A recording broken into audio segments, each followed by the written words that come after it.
Hey, yo, what up, Fight World? It's your boy Ego, and we're back. This is the official Boxingego. Listen to me. This is the official Boxingego Spence Crawford weigh-in show. Listen to me. Y'all need to get the likes up. That's for starters. You're now rocking with the best. The best in the business is back. The fight you all want to see. Errol Spence Jr. versus Terence Bud Crawford comes on tomorrow. This is the official weigh-in. They're doing the undercard right now. Oh, I can't wait. The notifications didn't go out. Yeah, YouTube, they want to hate, but I'm still that dude. Shout out to my man Baju. Listen, I am not going to start the show until we get over 100 likes. Is that clear? Sorry, I'm not sure. Alexa, stop. I'm going to say it again. I will not start this show until we get 100 likes. So y'all just going to have to stare at me in all my beauty, in all my grace. I ain't telling y'all unless you get over 100 likes, because I know you could do it. Good luck. I'm not recording no videos for the lurkers, for the bud buddies in the room full of empty people. Y'all gonna get the likes up. Shout out to Gabriel. He got a notification. Gang. We're still on the undercard. Okay, see? Now we there. See how easy that was? Let's keep going. Shout out to Nitrous King. They should have been liking when I first said it. That's what I try to tell you. This new society has a bunch of mooches. You're so used to fire sticks and streaming and stuff. Like, we content creators. This stuff matters. This is what we do. So if you like the content, then hit the like button. Costs you nothing. And if you don't, I suggest you don't watch me. You know, why would you watch something you don't like? If you're like, this guy, I don't care what he has to say. Okay, then don't watch me. Problem solved. Okay. Yeah, like it as soon as you step in this bit. Facts. Let me explain to you. Please listen up for this Spence Crawford. I got to do some explaining. Lucy, you got some explaining to do. But first, K1N Kings, XS, and Rejects, spelled uniquely. Is Errol the biggest puncher Bud has ever faced? I think you know the answer to that. Yeah, I definitely think it is. And it's not even just per punch. He's a volume, break you down. He's going to keep hitting you with power shots. That's the thing that makes Errol Spence super dangerous. It's not like he just throw one punch like Wilder and necessarily knock you out, but the fact that he's do, bop, map, map, map. Errol be with the map, map, map. He be like the hood dudes that fight. Mink, mink, bink, bink. He be hitting you with them bink, bink hood punches. So I think that's more important than just single shot action. Nonito Donaire just weighed in. We getting close. Listen, I don't know how much time I have because they're doing the undercard. My boy Nonito Donaire from the Bay Area. Shout out to the brother. He just weighed in. The main event should be coming up in a few fights. Eastside Pitbull Cruz, he still has to weigh in. I need everybody as you come in to smash the like button. Now, let me explain this. Everybody, please listen up because I'm trying to give you guys the adequate information. Spence and Crawford already weighed in this morning. I repeat, Errol Spence Jr. and Terence Crawford, they have already weighed in this morning. I'll say it a third time because people may be coming in the front door. So I'm going to give y'all a little bit to catch up. And I'm going to repeat it probably a third and final time or at least for a minute, because I really don't like to repeat myself. So I'm going to get you a little bit of time to get in the building. And I'll repeat it for a third and possibly final time, because I'm the best in the business and I want you guys to have the information so you know what you're dealing with. I always believe in options and knowing and having the information. And I also believe in Ego's Army. Y'all the best. Shout out to Von D Gaming. He sent $10. We got a $10 super chat. It says y'all hit the like button on the way in. That's a big facts. Why would you not? When you know I'm the best in the business, you know I'm the king of this. You know nobody delivers you the boxing and entertains you like this. You know nobody's a pioneer the way I was doing it. I came in, made my own lane, and I changed the game. Let's go. Shout out to Von D and Kings and Rejects for the super thanks. I want to thank you guys. Binda, it says delicious crawfish boil while I'm smoking on that bud. Hey, y'all petty. Y'all, we gonna have some fun in this stream. I promise. We gonna have the entertainment value. We gonna get it rocking. Waiting for the main event. Donaire's doing an interview right now. So I'm gonna repeat it for a third and possibly final time. Terence Bud Crawford and Errol Spence, they have already weighed in this morning. Boom. You see that? Can you do that to the Beach Boys? Can you do that to the Beach Boys? Hell nah. Errol Spence this morning weighed in at the official weigh-in at 147 pounds flat, which is the natural welterweight in boxing limit. Terence Bud Crawford weighed in at 146.8 pounds. Being that both fighters are under the limit, we have ourselves a fight. What you're about to watch on TV is the ceremonial weigh-in, right? So let me explain this, and please, you gotta stick with me. I'm trying to explain it as eloquently as I could put it, but the money keep coming in. Shout out to Vaughn. He sent $5. Crawford came in fat, shaking my head. Sorry, but Spence might wash him. This is bigger than people think. Okay, the co-main is about to weigh in, so that means Crawford and Errol should be next.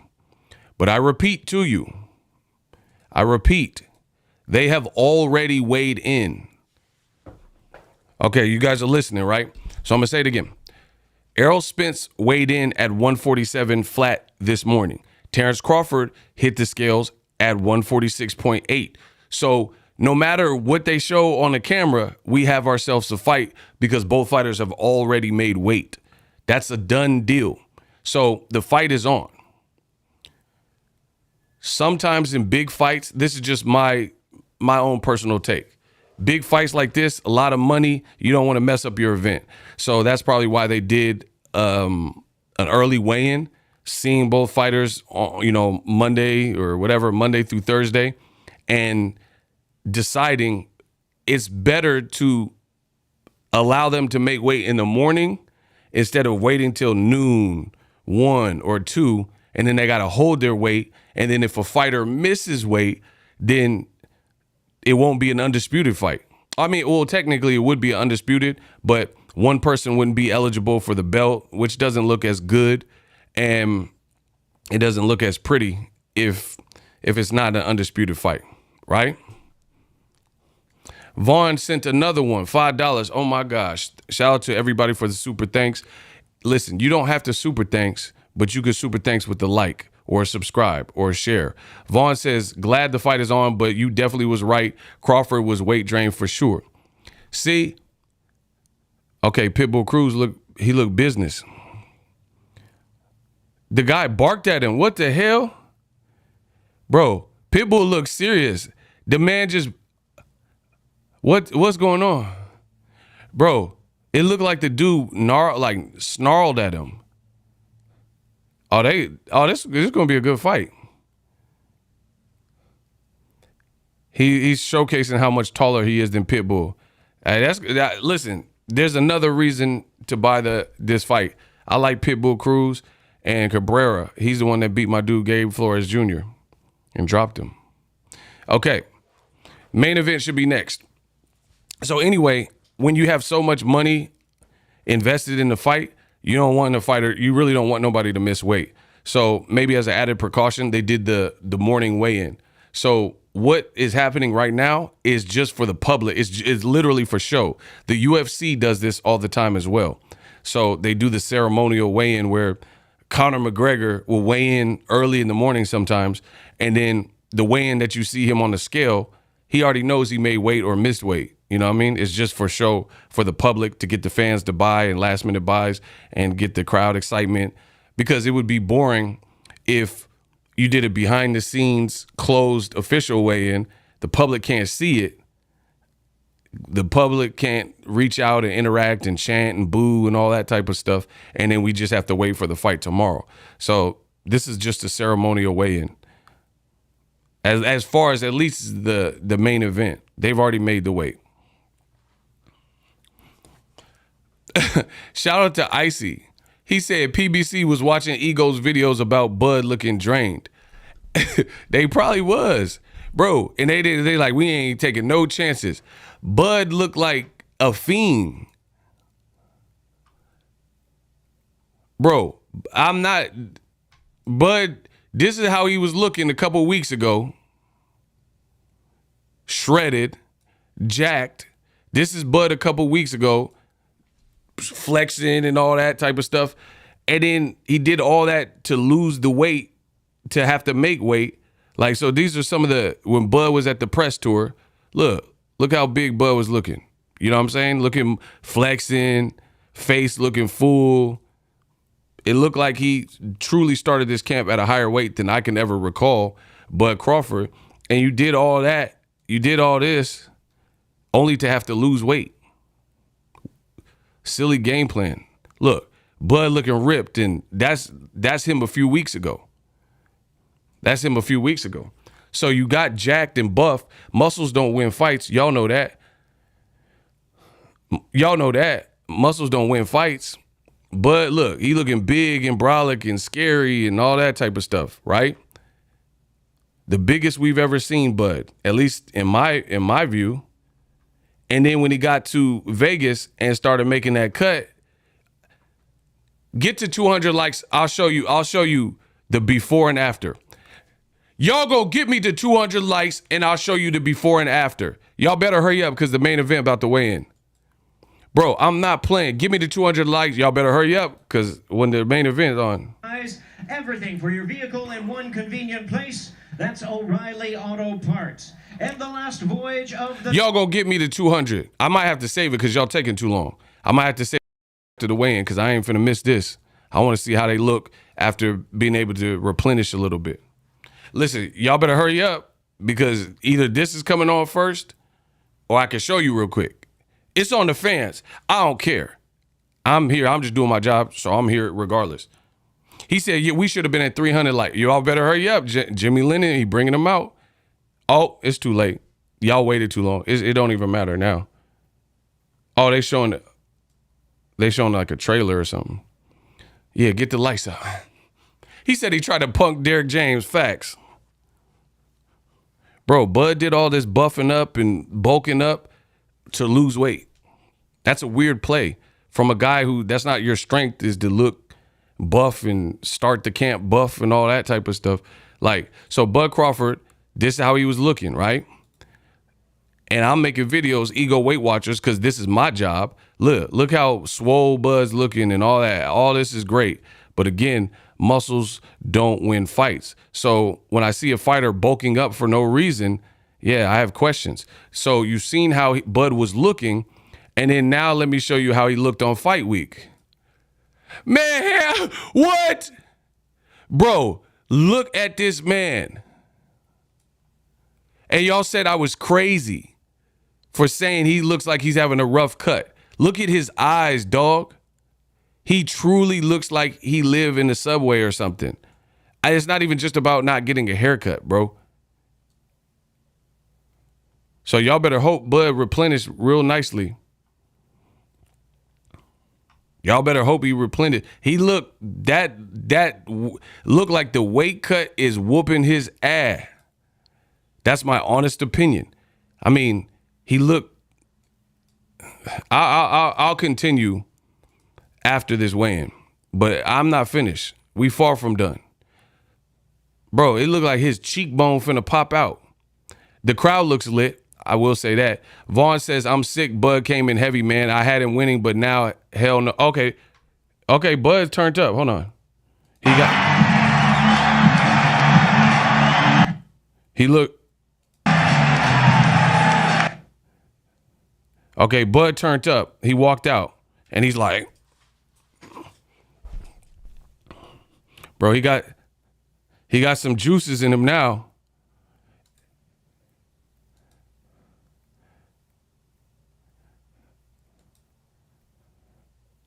But he rapping, I think. Bud came out rapping. Okay. Okay, Bud want to rap now. Bud dropping a mixtape.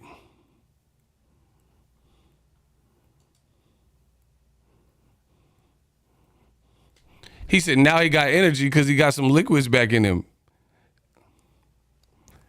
But see, like, I mean, listen, this is just my honest opinion. This is my honest opinion. Bud looks like he has nervous energy because when did he ever walk to the stage like,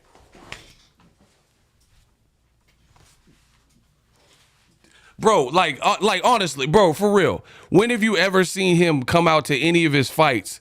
Not like in training camp, just goofing off. Bro, that the fact, like, it's like you trying to hype yourself up. Now you NBA young boy. That look kind of weird, bro. That, like, I mean, it was cool for the camera. Look, Errol Spence is walking out normal. He definitely rehydrating back. Errol Spence, he just like, this is his biggest fight ever. But he got mad when people said it was his biggest fight ever. When the dude said, this the fight of your life. He was like, why you call it fight of my life? And was acting like Ricky Burns and Ndongo was equivalent level fights. Man, hold on. Let me hear this. Stars of the sport. Yeah, I can't wait to break this down. First of the scale. Okay, Bud. Wins, no losses. 30 wins coming by way of Bud about to hit the scale. in his 18th consecutive world title appearance. Here is the undefeated WBO welterweight champion of the world, Terence Bud Crawford. Okay, Bud on the scale. Bud Crawford weighs in at 146 3/4 pounds. 146 3/4. And now, ladies and gentlemen, okay, Errol. 28 wins, no losses with 20. Bro, Errol look. In his 8th consecutive world title appearance. Errol look dialed, bro. Undefeated, unified welterweight. I'm gonna show y'all. Hold on. Errol look Brocky, bro. Spence Jr. Nah, y'all don't know boxing. Y'all don't know boxing, bro. Spence weighs in at 147 pounds. 147 pounds. We have a fight in the main event of the evening for the undisputed. I'm gonna break this down in a second. Championship of the world. Bro, you see, y'all don't know boxing. Y'all looking at muscles and six packs and stuff like that. I can't wait to break this down. Bro. And they playing, that's on me, baby. That's on me, baby. Bro, to me, hold on. All right, the face off y'all want it. Oh, he talking.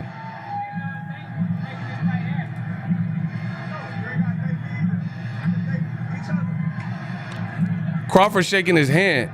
I don't like that either.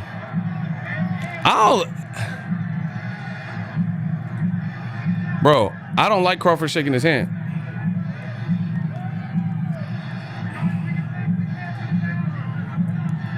And there they are, ladies and gentlemen. It's the main event of the evening. Bro. My premier boxing champions, 12 rounds of boxing with the undisputed welterweight championship of the world.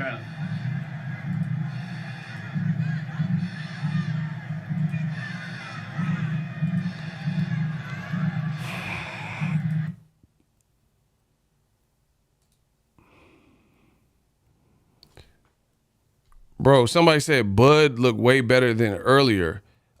Of course, he's had something to eat and drink. Like, Terence, what did you say to Errol up there? Nothing. We about to make history. You know what I mean? The better man gonna win tomorrow. The better man gonna What win about tomorrow. this scene? Can we talk about this first? I feel like we're in Omaha right now with the pop that you got. Can we talk about this crowd? Can we talk about this scene? How great is all of this?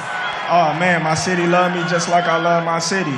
You know, and I appreciate each and every Look at one Bud's of them face, though. that came out to support. I appreciate everybody that's supporting this event, not only for Bro, look myself, at but Bud's for Errol face. Spence too. You know what I mean? Because this is what, Man. you know what I mean, us high-class fighters deserve. Look at his We both putting cheekbones. our life on the line, you know what I mean, to entertain each and every one of y'all. And it's only right that y'all come out and show support. You win tomorrow night.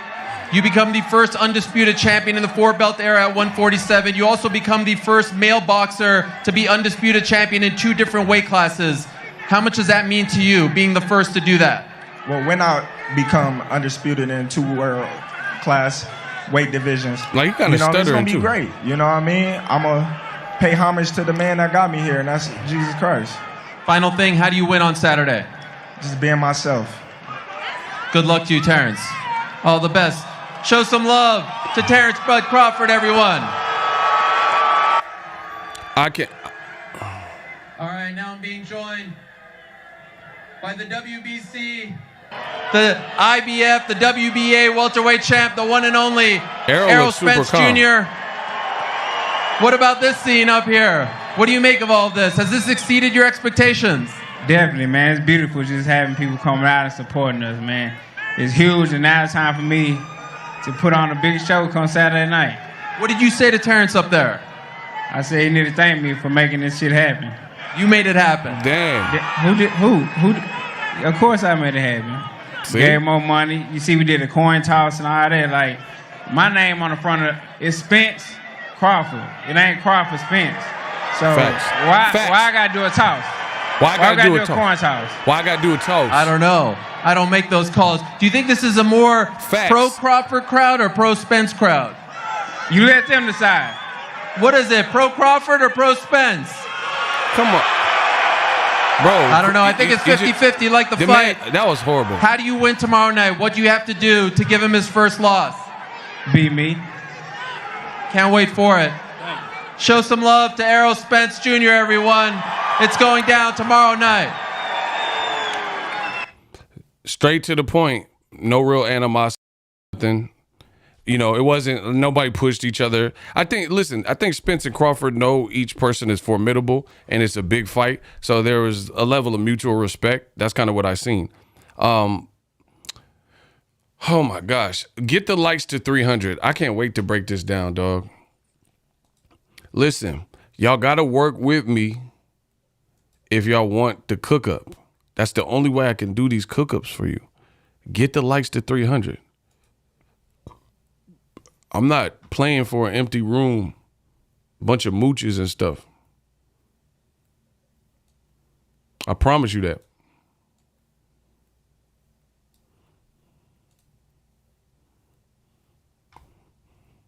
Y'all better get it together. I'm gonna set a couple things up.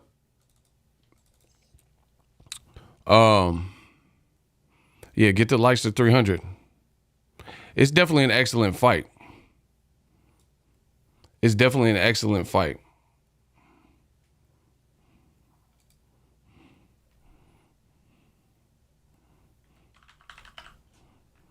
Make sure y'all get the likes up so I can cook. No, it's a good fight. Both fighters can fight. Nobody's denying that. I'm going to give you guys my opinion, though.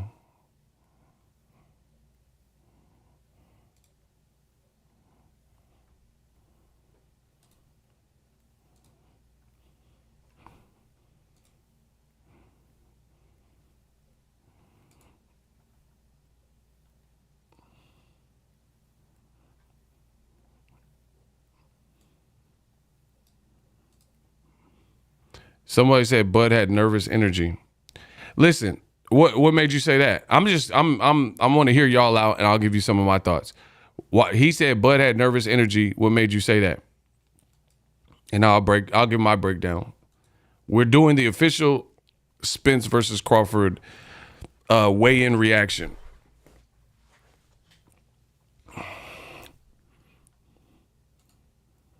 I'm going to give you guys my uncut, raw, unique thoughts on what I'm watching, what I've seen, and whatnot. Please get the likes up. Ego, Bud's skin looked dry. The whole performance he did makes you think he had nervous energy. Bud looks bigger. They both look good, though. Bud can't afford to start slow, says Icy. Why was Bud lip syncing? Yes, I watched the weigh-in. Shout out to Octavia. All right. Somebody said that's how Bud acts. No, you're cap. You are cap, bro. Listen, you can believe me or you can believe these dudes and the Bud buddies. You are cap. I'm not saying Bud doesn't rap in the locker room or in the, when he's training or something like that. Yes, the way he is acting, he fought David Avanesian in his last fight and he didn't walk up the dang stairs and like doing all this hype man stuff. He didn't do that. You're a liar. You are a liar. All you dudes in the comment section are full of lies. He didn't do that for no other fight that I can recall. He didn't go when he was finna fight Jeff Horn. I was at the Jeff Horn fight. I was at the Jose Benavidez fight. You know what I'm saying? He definitely wanted to fight Benavidez because they were swinging on each other at the weigh-in. But what I'm saying is before he weighed in, he didn't come out with the Flavor Flav. Yeah, boy. We never seen him act like that. Y'all some goddamn liars, and this is what y'all do. So that seemed like, to me, it seemed like somebody who's trying to hype themselves up. And that's what his whole team does. This whole team acts like, cheering from the side. Get him, Bud. You did it, Bud. You do. He never walked out when he was fighting David Avanesian or Mean Machine. He was like, doing the Tony Yayo. Y'all liars. He's never done that. Show me the proof that he walked out to a weigh-in and then he was doing all that, flailing his arms and acting like rapping with the song, showing he knew the lyric. Come on, bro. Y'all liars. See, this is what I can't stand about the Bud buddies. If you're picking him to win, he's a great fighter. I have no beef with that. But when you start lying, now I got to get you. Swole Spence versus Lamar from BMF. You can't stop the rain. Appreciate you. It was out of character. You know what I mean? Like, I don't recall. Okay, if I'm lying, you tell me. I'll pull it up right now on my phone. You tell me what fight he walked out to the weigh-in and he was rapping to the crowd and all that. He didn't do that. And I've been at several Bud fights, from Ndongo to Benavidez to Molina. I was at these fights, Ray Beltran. I've covered more Bud fights than I've covered. I've never seen him act like that. And see, y'all, some pathetic liars. This is what you do. Shout out to Phil, because when Bud wasn't promoting and Bob Arum was saying he wasn't promoting, you pathetic liars would say, oh, that's because he's an introvert. He's just here to fight. So why is he doing, if when he wasn't promoting and Bob Arum called him out for not promoting, you said that's just his personality. This is how the Bud buddies continue to lie in the sport of boxing. When Bud doesn't promote, his fan base says, oh, that's because he's a quiet dude and he just likes to fight and he's not going to do the theatrics and the extras, right? He don't like to promote. He don't like media. He's an introvert. So why is he extroverted when he's walking out for this particular fight camp? So again, the reason why we got to nitpick and look at everything, or what some people would call nitpick, is because this on paper is a 50-50 fight. So little subtleties could be the difference in who wins and who loses. Boop. TY Boxing. Never seen Bud act like that at a weigh-in.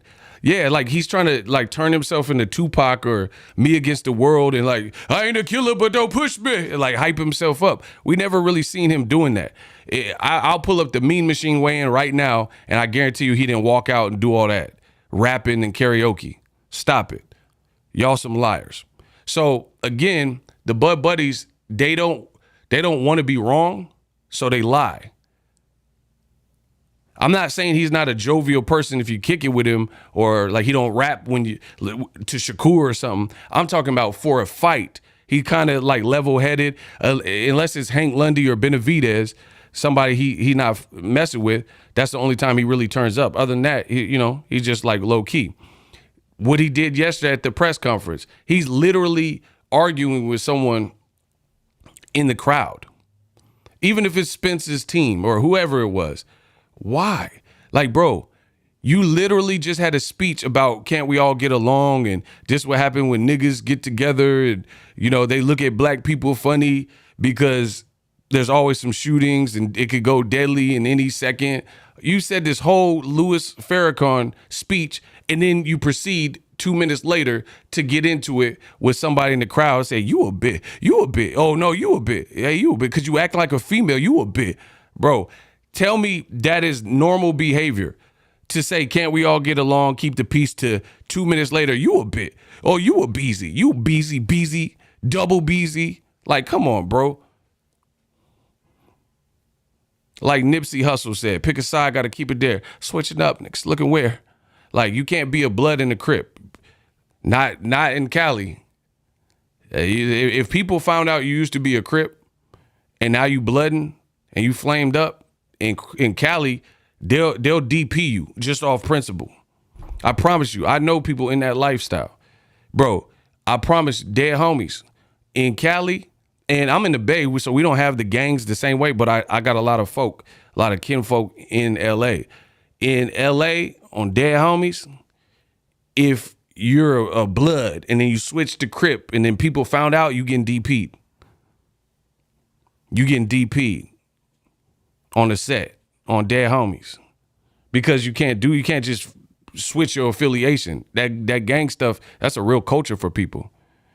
Ego, damn, you a clear Spence lover, but lover. All right, block him. The fact, based off the first thing you said, Moses, yeah, I'm about to part the Red Sea on that. Bro, you Moses, I'm about to part the Red Sea. Block him. He Moses, you ain't Moses. My shooter's going to be Moses. They're going to part the Red Sea, you out of here. All you do is see red. That's Moses. Part the Red Sea, see red. Oh, my God, bro. These dudes ain't with me. I said he came in dissing. His name was Moses. Now he dead. His name is Moses. He gonna see blood. We gonna part the sea red. Oh my God, bro. Oh my God. Y'all better leave me alone, bro. I said he came in disrespecting. Now he dead. Name is Moses. My shooters are part the Red Sea. Now all these sea red. Man, y'all better stop playing with me. I promise there's no one in boxing nicer than me. Block him and confirm the kill so I can keep going. His name Moses, he came in talking disrespectful. Now he dead. My shooters will line him up, part the Red Sea. All he see red. Oh my God, bro, stop playing with me, bro. He confirmed out of here. Block I Galaxy, we gonna send you to another galaxy. You Guardians of the Galaxy, we gonna send you up there. You up there with him. Dead homies, you up there with him. Stop playing with me. Yeah, we having a block party. Oh, we having a party. James Toney voice. We having a party. We having a block party. Bud acted out of character in this fight camp or this fight promotion. Listen, get the likes over 400. A lot of you guys do not understand boxing and weight. People are like, oh, Bud looked real good. He rehydrated. Bro, his body was completely flat. So yeah, if you put, like if your car is on E and you put a little driplet of gas, then yeah, you could get to the next spot. But did you make a good cut? Bro, I'm the best in boxing history. Book it. When it comes to these breakdowns and analogies and kicking the sweet side, I'm the best that history has ever seen. Shout out to Fight Threads. He said Bud is emotionally volatile. I agree with that. Bro, if you have a car and you drive that muff till it's on E and you put a little driplet of gas, yeah, it could get you to Target, which is 0.4 miles away, but you didn't fill your car back up, right? So the question is, did Bud make the right decision to bulk up, and did he make a sound cut? Because here's the thing, why is he underweight? Listen, old Bud, I don't really know him for being, how do you say it? Here's the thing. Let me say it like this. If you look at Bud's welterweight fights, he fought Khan in New York, Benavidez in Omaha. He fought against Jeff Horn in Vegas. He did later weigh-ins. They didn't do the official closed doors, private weigh-in, and then later you have already made the weight and you're doing a ceremonial weigh-in. And in those weigh-ins, he was weighing something similar to what he weighed today. So you have a weigh-in that was early in the daytime, and you still weighed. This is all fact. Listen, I'm gonna pull it up. I'm gonna pull it up. I'm gonna pull it up because I'm the greatest. Y'all can't fade this. I'm the greatest. Yeah, get my money up. Get my likes up, get my money up. I'm gonna really break this down for you. Team Bud be watching social media and YouTube. They heard fans question his mojo, so he came out singing it. Thank you. Thank you. They be watching Boxingego. Everything I say, the next day they do something different. Book it. I said Bud looked super drained and low energy, and then the next day he came out, I ain't a killer, but don't push me. Revenge is like the sweetest joy next to give paragraphs loaded. Wise words be, bro. Now he Tupac with the energy.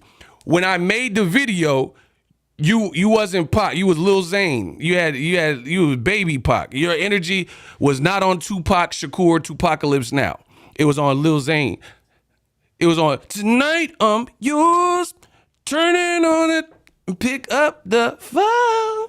Bro, you was on Lil Zane levels of energy. Money stretched like a rubber band.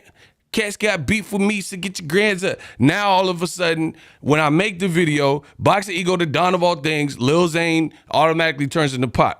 I ain't a killer, but don't push me. Revenge is out, old bail, fresh out of jail, California dreaming. Soon as a step on the scene, I'm hearing hoochie screaming. Computer. City of Compton, where the girls shake their booty. Mama. City of Compton, where the girls shake their booty. Mama. I'm talking about an earthquake on the Richter scale. Bro, all of a sudden, when Ego make the video, I'm talking about an earthquake on the Richter scale. Mama, City of Compton. Bro, all of a sudden you Roger Troutman, rest in peace, Roger and Zap. I'm the best. Listen, that ain't no cap. All of a sudden you with the auto-tune and synthesized voice, you Roger Troutman, that's Roger and Zap. I'm the best. Oh my gosh, listen, this is a verbal sparring session for me. I said everything I'm saying, that ain't no cap. All of a sudden you got auto-tune and synthesizer Roger Troutman, that's Roger and Zap. Stop playing. Oh my gosh, bro. I'm gonna show you Pac. Bro, all of a sudden I make the video. I said, I'm just making an observation, by the way. It ain't no, you know what I mean? Like, I'm not being biased and all this other stuff. Your energy look flat. So I made the video. Did the next day, he out old Bill. Bro, he like, I get around, wrap up. But he walk out to, I get around, wrap up. Well, if I couldn't have a silly rabbit, why you sweat me? There's a lot of real G's doing time. Cause the hooker hit now you Pac with it. It's like you try to go against the grain to show us, ooh, but I ain't picking no fight. Bud gotta just show me tomorrow and win the fight. I'm picking Errol Spence. All of a sudden, you went from Lil Zane, Tupac, energy's different. Nah, bro. I ain't never seen you act like this. So I ain't picking that, bro. When somebody criticized Bud, they like, man, his eyes, it looked like his eyes sunk in or whatever. Then he gonna get some Maybelline or something and cover it up. Like, bro, it don't change the fact that we seen it already. Bro, I seen it. It don't matter. Like, bro, your eyes look like you're drained. I always feel like somebody watching me. Bro, okay. Now I gotta get you. I promise on Dead Homies, I gotta get you. This is what I do. This is my passion. This is what I love. And if you, listen, y'all wanna go against the brand, do it if you want.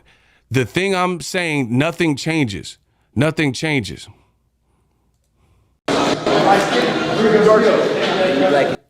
Okay. Everything I said about his weight cut, I still have the same questions, even though he looked like he filled back out. It doesn't, why would it change? Listen, I made this video for you. I'm gonna shut up. Listen, give me the 500 likes. I'll drop the bomb right now. Listen, Dead Homies, I'm gonna drop the bomb right now. Maybe she's born with it. Maybe it's Maybelline. Bro, give me 500 likes on the, listen, all I want is my points on the scoreboard. I'm gonna break this down. Just give me my proper points. I don't care about nothing else. Give us the 500 likes, you stingy bastards, and I'm gonna play the clip. I'm gonna roll the clip.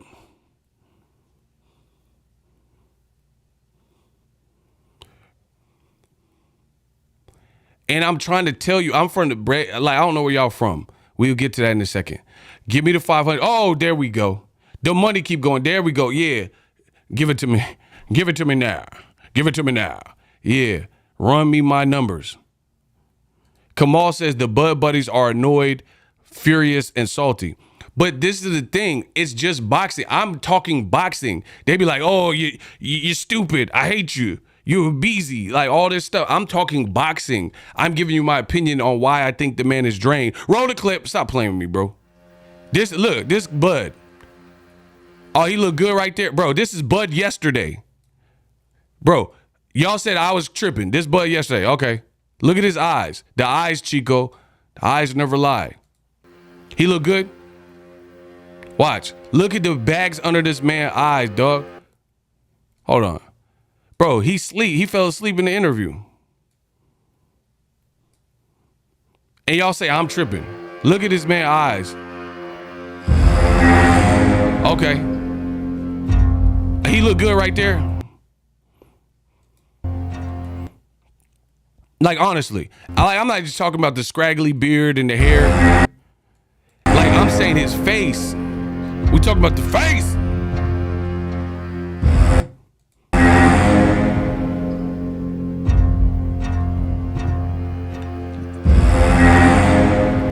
Bro, if you seen Crawford looking like this in the subway, you think, oh, this is an former undisputed current champion. Honestly.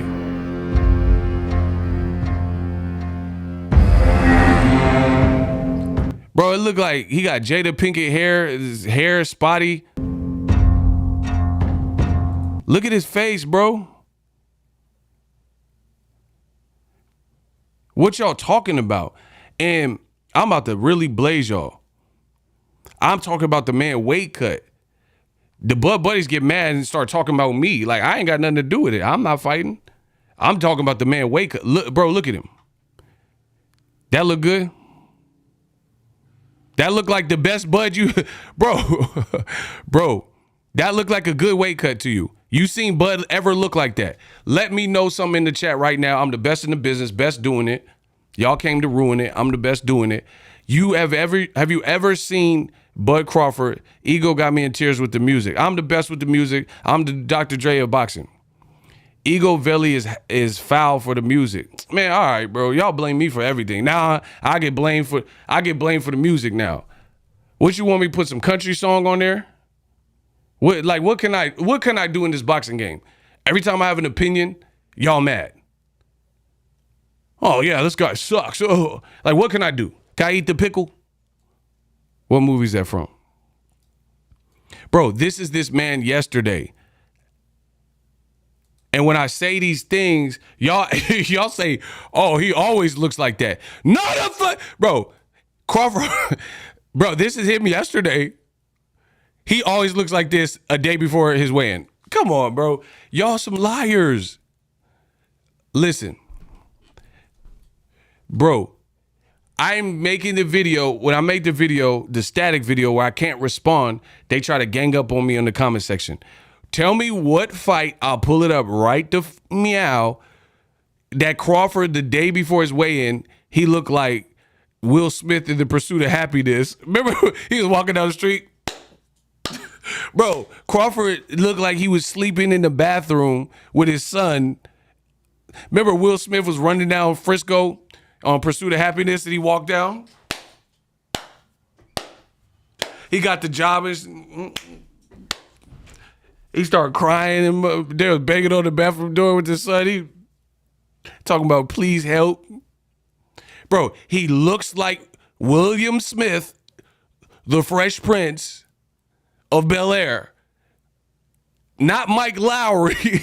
Bro, I ain't talking about Mike. I'm not talking Mike Lowry, that version of Will. He looked like, never let somebody tell you you can't do something. Not even me. Oh, man. Bro, he looked like my boy Will Smith in The Pursuit of Happiness when he was on the fence with Jaden. He's like, never let anybody tell you can't do something.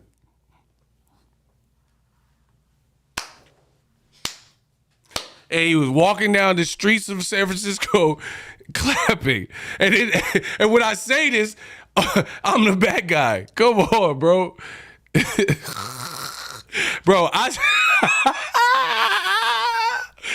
Bro, never let somebody tell you you can't do something. Not even... My man said he looked like Don Cheadle. I'm going to block everybody in this room. I don't even care anymore, bro. I'm about to block all y'all. This dude said Don Cheadle. He said Don Cheadle. Somebody said Chicken George.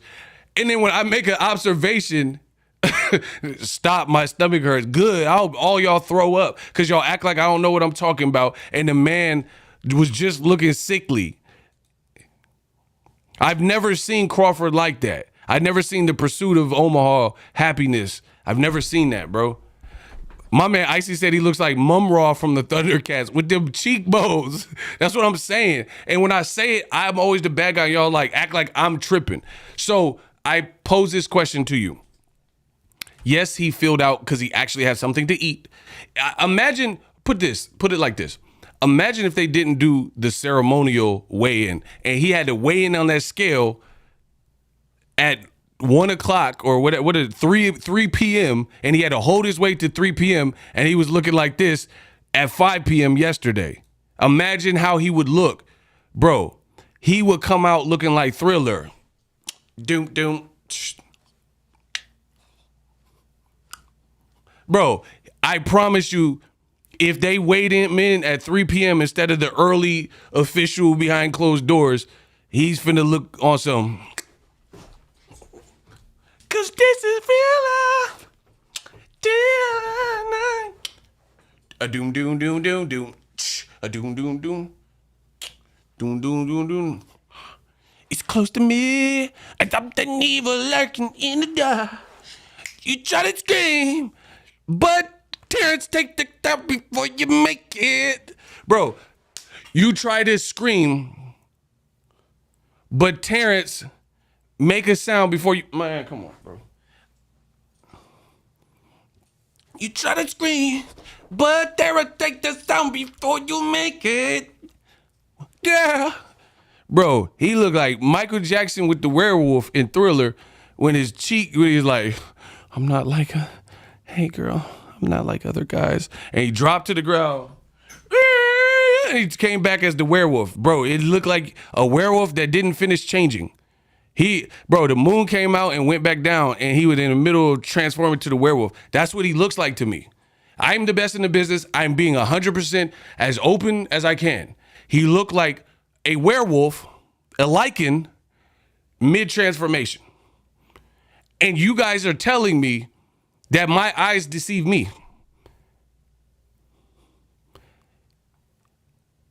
He don't look like Underworld lichen. He don't look like a werewolf mid-transformation. And y'all say, Bud always looks like that. No, the fuck, he don't.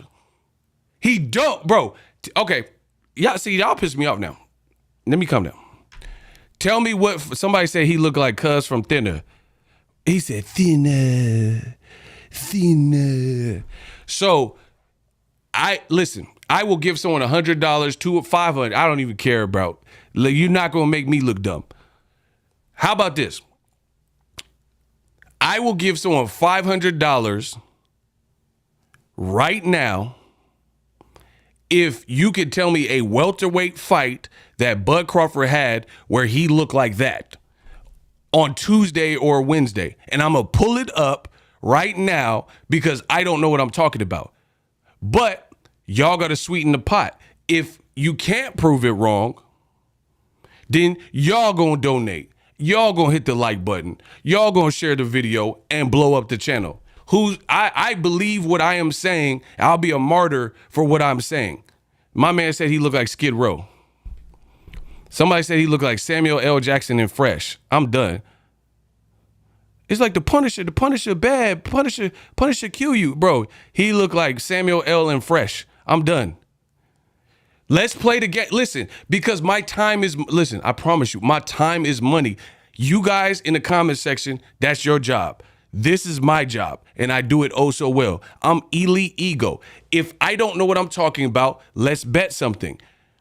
If you disagree right now, let's put some on. I will give you $500, Cash App, Venmo, it don't matter. If you can name a Crawford fight at welterweight where for the fight week festivities, he looked anything close to gaunt and ghastly and ghoulish like he's looking right here. And if I win, then y'all gonna cash me out and hit the like button. Let's play that game. See, y'all don't want to spin the wheel for real. Y'all want to act and put the comment, oh, you're an idiot, Ego, this guy, huh. All right, bet. So you, $500, that's free money. Imagine, but then if you lose, y'all gonna cash me out and that person's getting blocked for life. I play for keeps, I play for high stakes. You know what I'm saying is true, and you want me to lie to you or whatever this is. He looked like Lamar from Power. Bro, I'm not here to lie. I'm not here to, somebody saying thinner, Samuel L. Bro, I've never seen Crawford's weight cut look like this. My boy said Christian Bale and the Machinist. So when I make a static video where I cannot defend myself, I can only present the facts. Everybody has an opinion. Where are those same people? There's $500. Well, I'll make it to 1,000. Fine. $1,000. Going once, going twice. I'll give you $1,000 if you show me the welterweight fight where Terence Crawford on fight week was looking like that. Because when I made the video, and again, I'm not live, so I wasn't there to defend myself, people left comments like, oh, you're tripping, that's a reach, and, you know, he always looks like that. Tell me what fight. He's done it before. At welterweight, tell me what fight he was looking like Dick Gregory.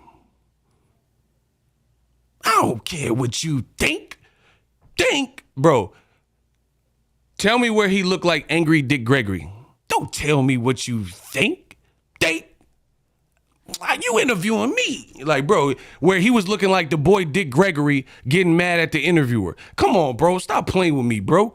Y'all know I'm real. Stop playing with me. You see, run me my likes and my money. That's it. I don't care about nothing else. Run me my likes and my money. I told you about this man weight cut. Y'all didn't want to believe me. Now I keep showing you. Ego, that boy looked like Pookie on New Jack. See? Where are the Bud Buddies right now? You have $1,000 that you can instantaneously win where he's not, you show me the other fight, he looked like Gandhi. You said it first, bro. And I stood on that, and that's why I'm not like, of course he looked better at the weigh-in because he actually had some liquids. But if you crashed your body, here, I'll show y'all a picture. For sure he looks better, but of course he looks better because he looked dehydrated and now he put some liquids back in his body. But for me, I'm not a big fan of Crawford looking like as big as he's been looking. I don't think that's the ticket here. No matter what you do, Errol Spence is like, he's proven bigger and he's strong. So Crawford bulking back up, unless the game plan is try to knock Errol Spence out immediately, that don't look for me, I'm just telling you my honest opinion. Him being boxy and having muscles and stuff like that, I don't think that's his bag.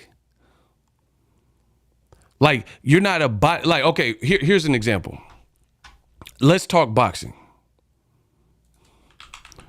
This is why fighters got to do what's the best for them in the fight. Right?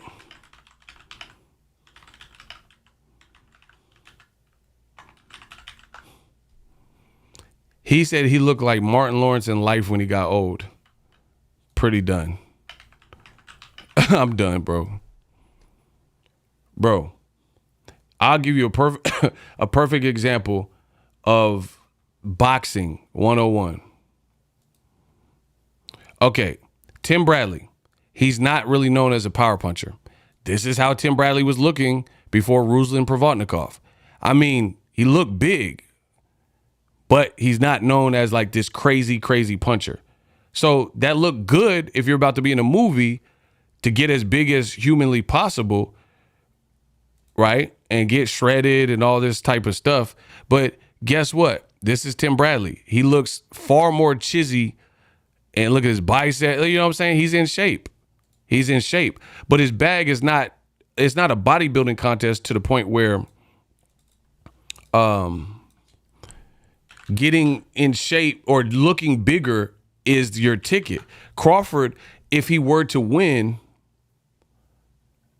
right? Look, there's Tim Bradley. So you was in that type of shape, and this man looked like Play-Doh, but he got real life power. And guess what? You was almost knocked out in that fight. You see what I'm saying? So people are impressed because Crawford got a six-pack. Bradley had a 20-pack too. But I don't think the good game plan for Bradley was to go toe-to-toe with Ruslan Provodnikov. You see what I'm saying? Like, bro, okay, you got a six-pack. What's the six-pack? How does six-pack go? And the thing is, different thing is, I give it to Bradley. I think Bradley got a better chin than Crawford because he took the best shots from Ruslan and Pacquiao. So I think Bradley got a better chin as well.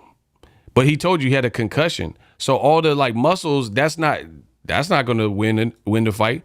Another one that comes to mind. I just showed you Tim Bradley. Floyd Mayweather and Andre Berto. That's another fight where Berto looked bigger and like even more jacked than Floyd, right? You see this? Like Floyd's in shape for sure, but Berto looked like dummy jack. You see what I'm saying? Like look at Berto. He looked like an action figure. Didn't help him win the fight though, and he didn't win the fight. So for me, the guy who's coming up third division or whatever, lacking the resume, I don't want to really see him necessarily bigger or looking bigger than I've ever seen him and struggling with the weight cut ahead of a fight. Errol Spence looked like, this is Errol Spence. He just looked like jacked in like a solid unit. You know what I'm saying? Like he's not caring if he has a million abs showing. He just looked like good on the scale. You see what I'm saying? Like, look. And this is like hours after. So look at how Errol's replenishing. He just looks solidly built. He looks solidly built. And to me, for me personally, I'm picking Errol Spence. This physique for me looks a lot more durable if it gets super chippy. Because look at his look at his like waist and stuff, his base, his shoulders, and you know, everything. Ego Weight Watchers. Crawford, I'll try to get you guys some other. Look at Crawford's face. Like you can still see that. Look at his neck. Look at his face. You see what I'm saying? Like you can still see almost that he just put on weight from earlier this morning, which is cool. But people are like, they're hyped because Crawford looks like almost big. I don't see Crawford being big as an advantage here. I think his dynamic is athleticism. So why would you potentially stifle your athleticism by gaining weight. That, you know, that doesn't really make sense to me. So Errol Spence, no matter what Crawford did in camp, whether you like it or not, he still looks like Crawford may look bigger. It's hard to explain. I kind of feel like Crawford looks like movie big, not functional, let's go 12 hard rounds big. Do you see what I'm saying? It looks like, does that make sense to anybody? Here, I'll show you some other pictures. Like, look at Errol Spence and look at Crawford. Like Crawford, okay, he has more definition in his abs, but again, Bradley had more definition in his abs. Do you get what I'm saying? So it's like, it's not a,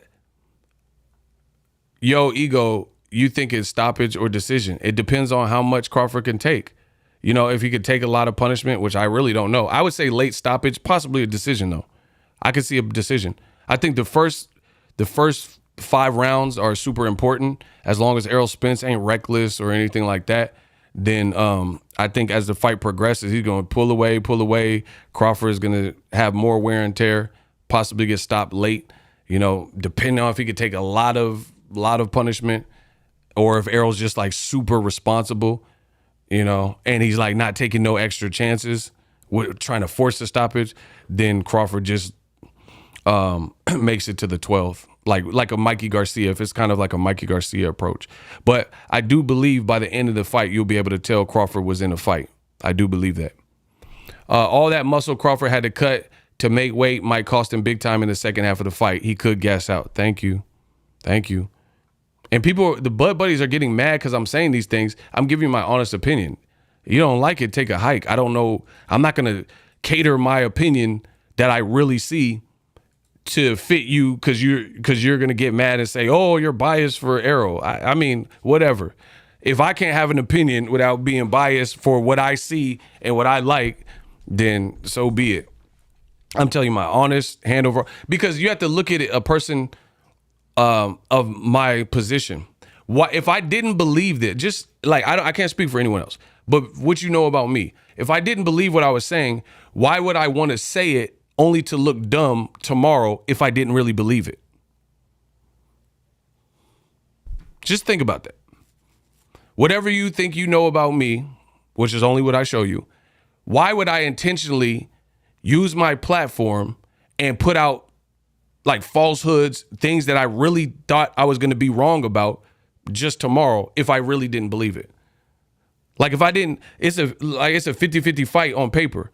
I'm really thinking Errol Spence wins, but why would I intentionally think that Errol Spence is going to lose and then just keep doing these videos saying, hey, I'm liking what I'm seeing from Errol Spence's team and his weight cut looks very good.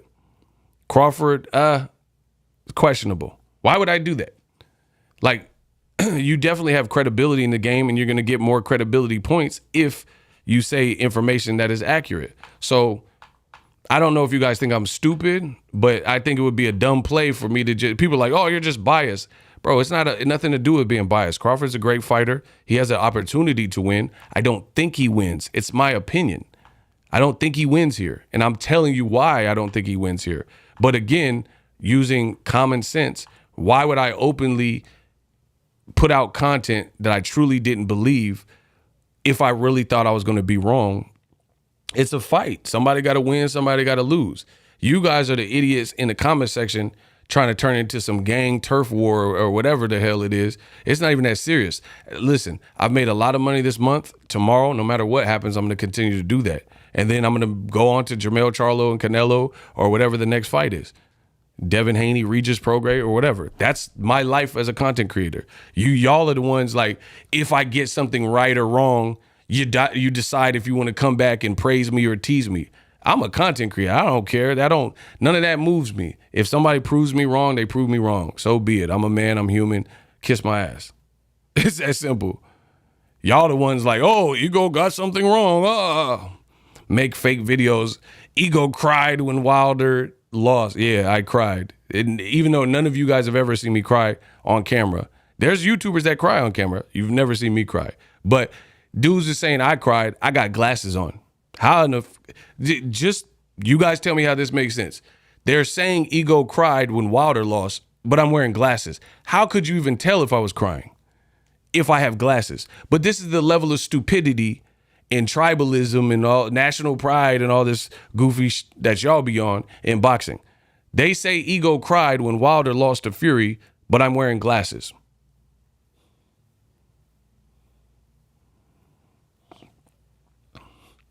Ego basically, Crawford got poser muscles and Errol got action muscles. Pause.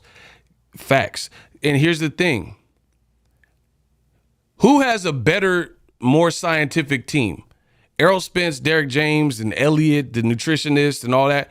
Or Crawford and Bomac and the Mexican cuz and Bernie? And whoever else roll with them. Bro, this is a real... Who has a more structured... multi-million dollar, we're taking care of a multi-million dollar fighter team, in your opinion? I won't even give my opinion first. Errol Spence or Terence Crawford? Who seems like they have a, like, if you were LeBron James's agent and you can give all the people that rock with Crawford and his team to LeBron James and say, now this is our other, you're a sports agent, right? And you said, hey, I'm gonna give these dudes from Omaha or whatever, Crawford's team, and I'm gonna refer them to LeBron James, who's a multi-million dollar, he's a billion-dollar athlete. Would you give Errol Spence's team to LeBron James, your client, or would you give Terence Crawford's team to LeBron James? Let me know in the comment section. I'm just gonna get this money. That's a serious, honest-to-God question. You would say, oh, LeBron's trying to get into boxing, or LeBron needs to get in shape for the NBA season. I'm going to send him to Bomac. Or you would say, LeBron, he's in Houston or he's in Dallas or whatever. I'm going to give him Derek James' number. What up, Ego? This fight finna be lit.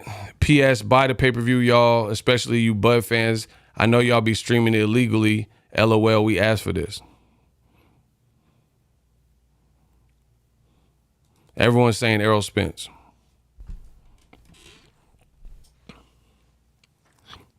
So there's that. Yeah, Bomac had LeBron eating them Cheetos and it go like, come on, LeBron, these are brand new Cheetos. Chester Cheeto came out with another Cheeto. Chester Cheetah? Man, come on, bro. It's a multi-million-dollar athlete and you trying to feed my boy Bronny Chester Cheeto or whatever. Listen, all y'all do is just hit my likes and run my money. I'm just going to keep working. Shout out to Jeremy Austin. Much love for the support. Y'all talking about Cheetos and stuff. And see, like, this is what I'm trying to tell you. Bud looked big in Creed 3. Michael B. Jordan had good size to him in Creed 3. You want to know the difference? Michael B. Jordan is an actor. You see where it says Adonis Creed and whoever you think you are right now, he act. That's a word to Jamie Foxx. He act. So when the director yells cut, it's over. Like Adonis Creed don't really hate Tony Bellew or cuz they play Ivan Drago's son. Or Jonathan Majors. In fact, Michael B. Jordan and Jonathan Majors, they were taking pictures together and they was like touching cheeks and stuff like that. Their faces all close together and they was like brotherly or like they were super close. We'll say that. In the movie, they hate each other. So when Bud gets big for a movie like Creed 3, that doesn't serve him any benefit as an active fighter because he has to lose that weight to make his weight class. And then he's fighting a guy like Errol Spence Jr. So I'm really not impressed. I'm not impressed with someone bulking. Like, none of it makes sense. We're going to see tomorrow. I get it. I'm going to be right or I'm going to be wrong. I believe Errol Spence wins. I've given you multiple reasons why. But I'm definitely taking the person who's natural. Like, Errol Spence, he doesn't have to be body beautiful. He don't care how many abs are poking out and all that type of stuff. This is what boxing casuals think about. Oh, Errol turned his face quicker. What'd that mean? He did it versus Ugas and beat the out of him. Oh, Ugas's bicep looks bigger. This is the stupid stuff y'all say. Ugas's bicep looked bigger than Errol's. Guess what? It was. And guess what else? Ugas got turned to a Cyclops, and he's not returned to boxing since then. So, yeah, I'd rather be the guy that had the smaller bicep and beat the out of somebody and put him out of commission for a year plus than the guy with the bigger bicep and that got turned to a Cyclops. But again, boxing casual fans, they are ridiculous and they don't know no better. So this is their criteria for who wins a fight. Oh, Errol turned away, Crawford got him, yeah. So the weight cut doesn't matter. It just so you can train for 8, 10, 12 weeks, how you cut weight, how scientifically you do the weight cut, the sparring you got, the training you got, who's bigger, your skills, your fundamental. None of that matters. It all boils down to lucky punches and who in the face-off turns away quicker. You guys are pathetic idiots, and I do not want you to watch my channel. If you believe these things, Ego said it, you are a pathetic idiot. I don't like to talk to pathetic idiots. If you're a student of the game, you don't know much, that's cool. Sit your ass down and learn something with Ego's army. But if you're a pathetic idiot and you're dead set in your ways and this is how you think, then don't watch my channel, please. Don't waste my time. People think a 10, 12-week camp all comes down to who turned away fast or first or whatever in a professional prize fight. Experience doesn't matter. Big fight experience, resume, none of that matters. Just Errol turned away quicker. Come on, bro. It's like little kid stuff.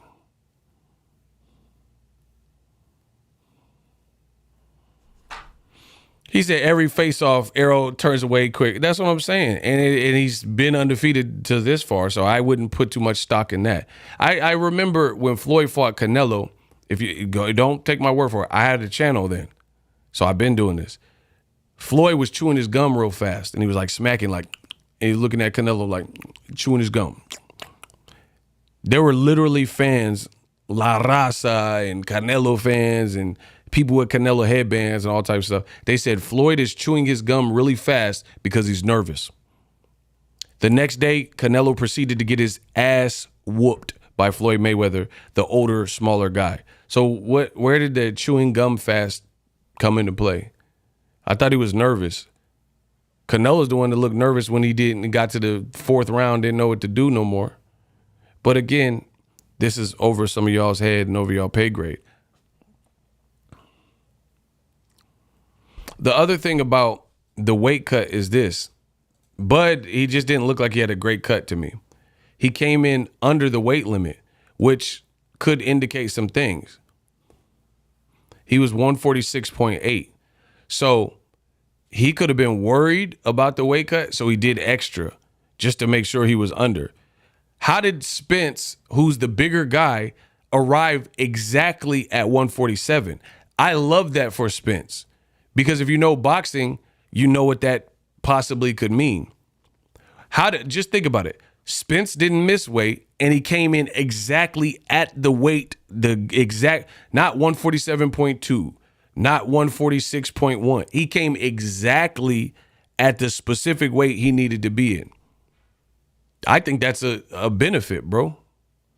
Because that means your nutritionist on point. Derek James on point.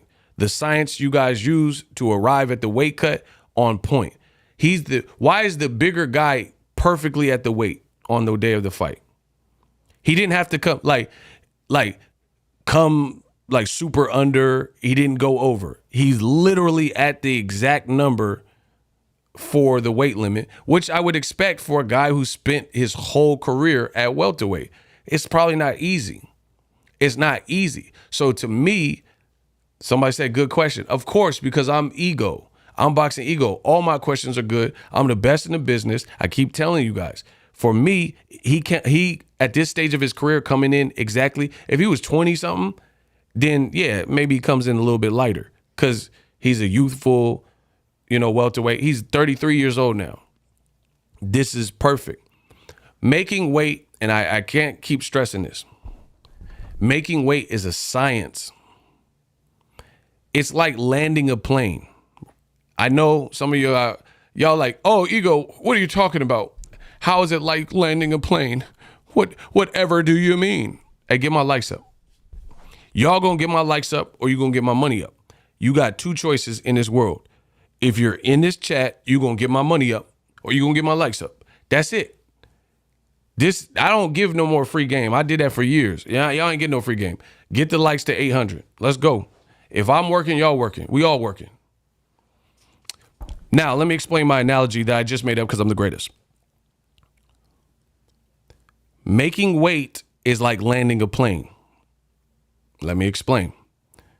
If you've ever been on a plane, the perfect pilot, he can almost seamlessly land and make it. So first of all, a great pilot will tell you that, oh, make sure you put your seatbelts on and we're about to land and blah, blah, blah. And he's giving you the itinerary because he's on schedule. Everything's good.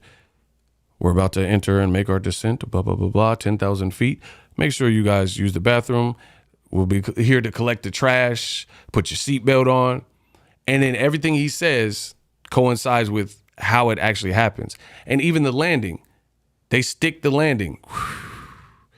And it's super smooth. I've landed in some planes and the pilot was so raw that I was listening to music or something in my AirPods.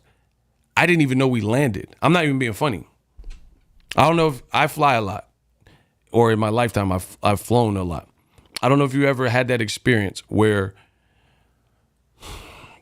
the plane lands and you're not like your window's not open and you're not like listen, because I wasn't listening to the intercom and stuff. I had my AirPods in.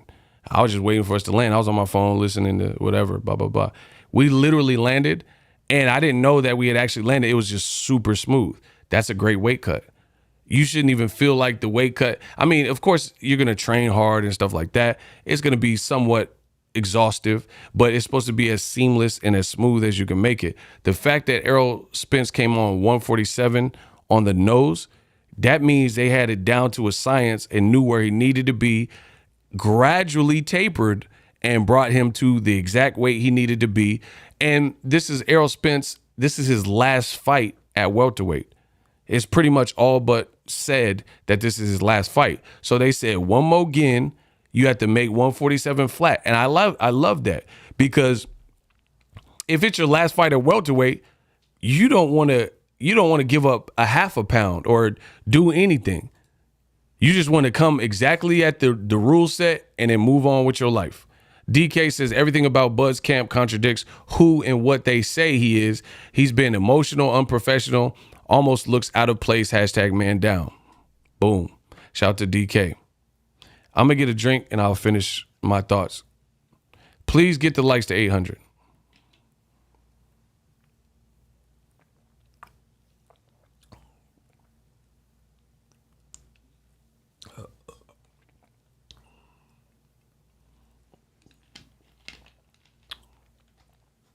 Okay. So me personally, Ego, I love the fact that Errol's team, being as professional as they are, brought a 33-year-old who's likely, this is his last fight at welterweight, more than likely, right? Brought him in exactly at the number he needed to be. If they brought him in at 145 or 144 or something like under, I would be more concerned. Because what happens is, and let me explain, this is my truest thoughts. See, there's a lot of people that want to keep up, but they can't keep up because they don't even have the knowledge. I forget more than they ever knew. When I covered Errol Spence, Mikey Garcia, that's a perfect example. Errol Spence, I remember being live in, I think it was in the AT&T Stadium where they had the weigh-ins. Don't quote, I know the fight was in the AT&T Stadium, but whatever. I went to the weigh-ins, I'm filming it, and I remember looking at Errol Spence, and although he looked like like you see muscles, he was under the weight, I believe. And I remember thinking that Errol Spence didn't look as great as I expected him to look in the Mikey Garcia fight on the scale. So to the average mind, if you're not a genius and elite when it comes to boxing knowledge like Ego, you see a six-pack, you're like, oh, he ready to go. But me personally, I looked at Errol Spence for that fight, and in the Mikey Garcia fight, I was like, like he kind of looked better at the Ocampo fight, another fight that I covered of Errol's. Block Frank Smoke. Get him out of here. Don't you ever interrupt me. Right? So I remember thinking that. Somebody can research and see how much he weighed for the Mikey Garcia fight. So didn't look the greatest that I've seen. He looked great for like Chris Algieri fights or, you know, even the Ocampo fight and Kell Brook fight. But then if you listen to Errol Spence, it actually makes sense why he was probably underweight for the Mikey Garcia fight, because he told you out his own mouth he ballooned up to 190 pounds. He told you out his own mouth that the day of the Mikey Garcia fight, he stayed in the sauna for 2 hours and didn't sweat for the first hour. So when you don't arrive, it's like landing the plane. I gave you that analogy. When you don't arrive at your weight perfectly, then he might stay in the sauna for 2 hours because he's like, dang, I got 1 pound to lose. But then if it's not super structured, that's why I keep telling you it's a science. If it's not super structured, you just staying in the sauna trying to make the weight so you don't lose your titles and all that type of stuff. Now you could come underneath the weight class, which is what Errol Spence, I believe, did.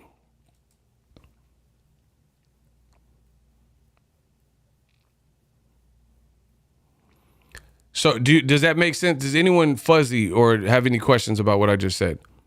The reason why sometimes fighters come underweight is because if they're frantically still trying to shed pounds and you don't have it down to a science, you might inadvertently go under the weight because you're just like, man, I got like, let's say you had 4 pounds to lose. So you're just trying to knock off 4 pounds. You don't know exactly how your body's going to respond. You might knock off 5 pounds or 6 pounds, something that you didn't even need.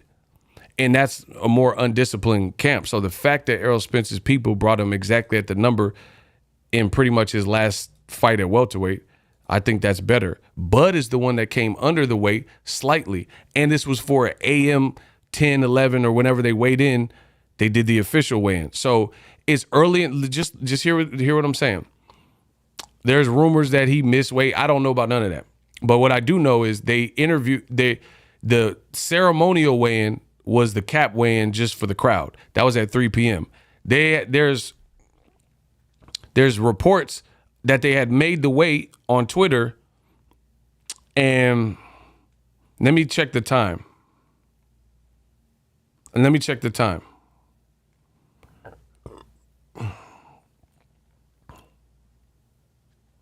Okay. So look, you guys see it. Keith Eidick from Boxing Scene, he says Errol Spence just weighed in at 47, Crawford 46. This was at 11:41 a.m. So if he's posting that Crawford may weight by before noon at 11:41, what does that indicate? That indicates that they did the weigh-in sometime before 11:41. Otherwise, he wouldn't have that knowledge to have posted it out, which actually was the same announced weight at the ceremonial weigh-in. So they had to do the weigh-in for a boxing reporter to put out the tweet and get the wind of what they came in at 11:41. That tells you they had to have done the weigh-in probably 11:30 or before, whatever time they did it. But it had to be before 11:30 because you still got to type the tweet and all that type of stuff. So basically 11:30 to this morning, whenever they weighed in, Crawford was already weighing in at the second highest weight that he's ever weighed in. That's facts at welterweight or any weight. So let me say that again. Crawford, his weight, that is the second highest he's ever weighed for any fight in his whole career.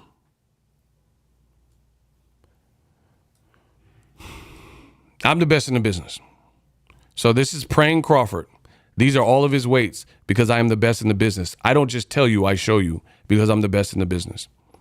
Crawford versus Avocado, he weighed 146.6. Crawford versus Kell Brook, 146.4. Same weight for Sean Porter.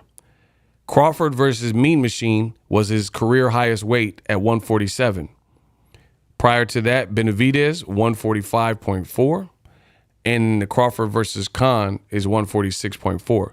The only fight missing is Jeff Horn. I didn't include Jeff Horn because he moved from 140, so I know that his first fight at welterweight wasn't his highest weight, because I remember I was there and I remember how his body looked, and he wasn't a filled out, full-fledged welterweight, so I know that's not higher than that. So as of right now, all these fights at welterweight, Mean Machine at 147 was his highest weight, right? See, again, dudes want to keep up with me. They want to keep up with me and try to compete and say, oh, Errol looked bad and all. I mean, believe whatever you want. But there's a reason I'm saying everything I'm saying. There's no reason why they're saying what they're saying. Right? So I just showed you historically, Crawford weighing 146.8 is his second highest weight of his entire career. Everything else outside of Mean Machine fight was under that, right? So why is this important, you ask? Because when I look at the condition in which Crawford appears to have showed up for this Errol Spence fight week, and then I look at his career highest weight with Mean Machine, I see a difference. Get the likes to 800 and I will show you the difference that I see. Y'all got to work with me.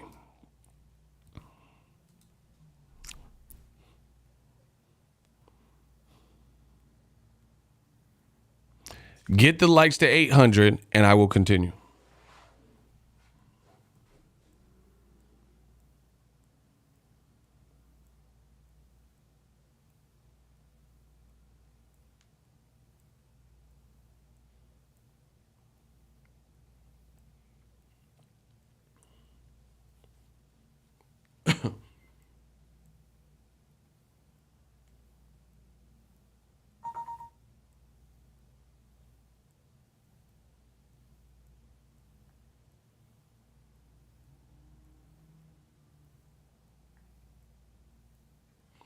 Hold on. We got a $5 Cash App. And my man Jimmy Monroe says, Ego, this just in. Caleb Plant just stole on Big Charlo. I ain't hear about that. I mean, I'm working. Bro, according to my man Jimmy, who just sent a $5, he says Caleb Plant stole on Charlo. Somebody need to research that and bring that back, because I ain't heard nothing about that. Oh, hold on.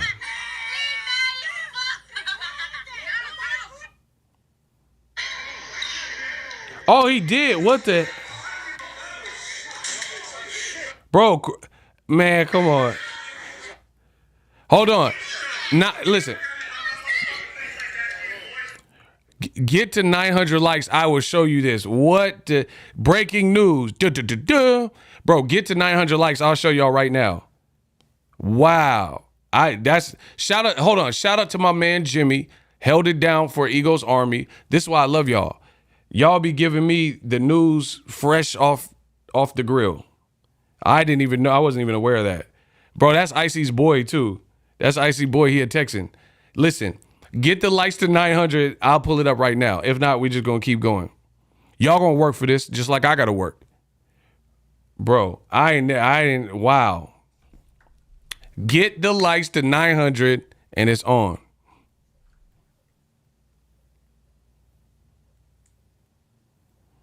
Wow. I don't know what happened. Hey, they got to fight now. That's crazy. Come on, bro. It's fight week. The temperatures are flaring.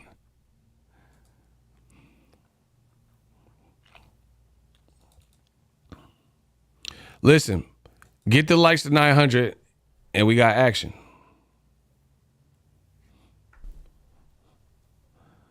Likes to 900. I'll pull it up right now. If not, y'all go find it. Yeah, I already seen it. Y'all ain't gonna never see it. I'm gonna wipe it from the map. Yeah.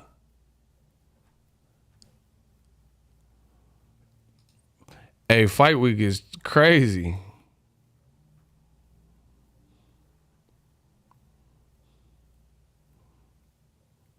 It was fake, way weak. How is it fake, bro?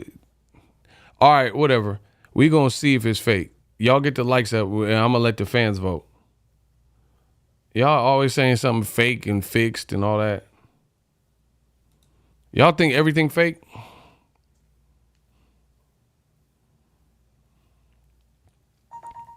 We not there yet. We got some haters in here. Listen, I don't play to an empty room. I don't care what these haters are talking about. Y'all gonna work. If I gotta work, y'all gonna work. We all in this.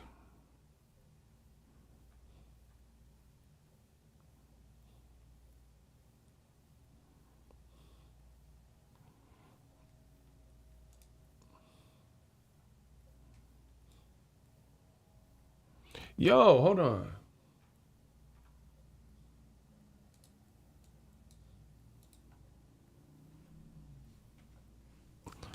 Hold on, yo.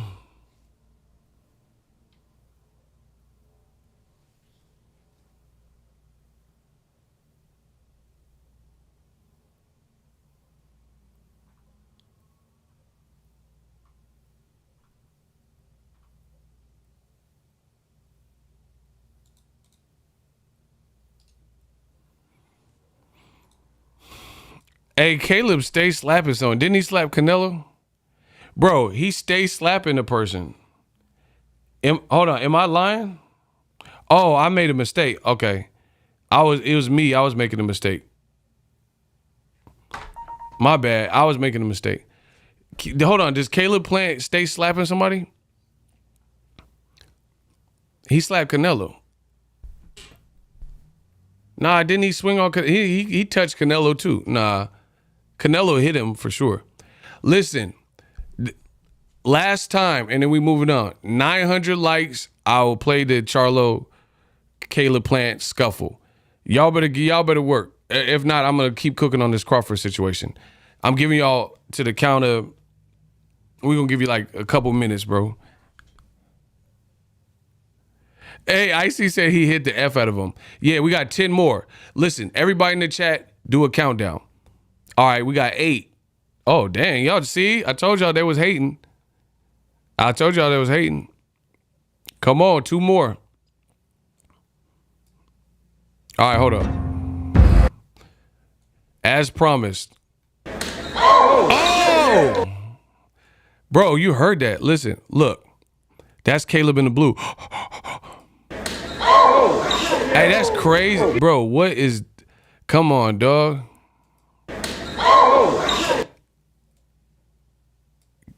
Charlo look. Damn, he really took off on it. I don't know what... That's crazy.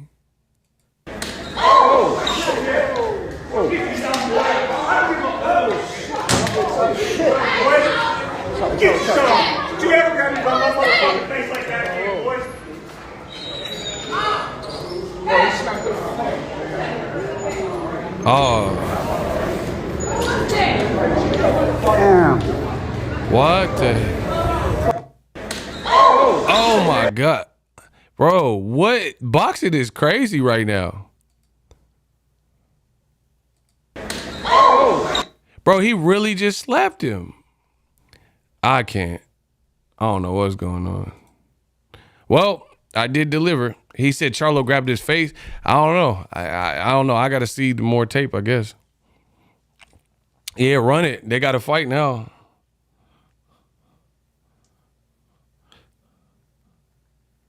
Wow.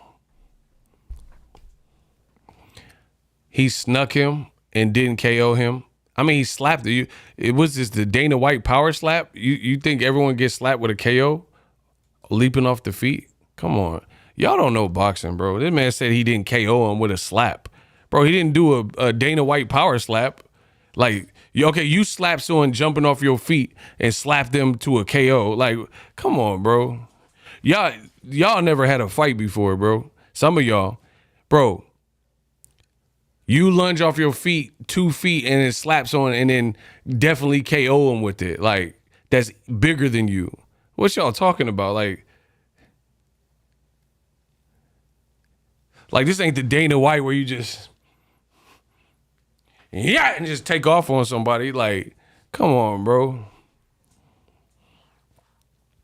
Anyway, so back to the Bud Buddies. The Bud Buddies say Crawford, he looked good. And they say he always looked like this at the weigh-in. I just showed you that Crawford's highest weigh-in weight, the highest he's ever weighed, was the Mean Machine fight. He came in the same weight as Errol Spence at 147, right? Guess what? This is how Bud looked at that fight. This is at the actual weigh-in, and he weighed 147 versus Mean Machine, as you see here. If Bud looked like this all fight week, I would have never said nothing because he looks fine, right? So this is his career high, and you guys lied to me and said he always looks like this in his fights, which I know to be a lie. Look at Crawford's face. There's nothing wrong here. But again, this fight was from 2019. So he had a career high weigh-in of 147 pounds at the weigh-in, and his face didn't look like sunk in and all this other lies that y'all told me. He looks perfectly fine. But yesterday, this how Crawford was looking. Disheveled, face looking like marks on his face and stuff like that. And y'all say, oh no, Ego, you hating. He always looks this way. Bro, this is him yesterday. So explain to me how Crawford looked like this. If he had a great weight cut, which you guys are trying to argue with me about, why does he look like this yesterday, but then he makes it to the weigh-in versus Mean Machine, and he looks like bright-eyed and full-faced, and this is his career high weight? So explain that to me. Since I don't know what I'm talking about, and you bums do, that keep saying I don't know what I'm talking about, explain to me why Terence Crawford had a career high weight versus Mean Machine, and he's looking like this. His face looks like what I've always seen from Crawford. But then he looks like a basehead yesterday. And you guys are telling me I'm seeing things. You're telling me, oh, no, he always looks like this at his weigh-in. The hell he does. Bro, what weigh-in he look like this? Before he got to the scale, I told you, I'll give you $1,000 if you tell me what, y'all full of it.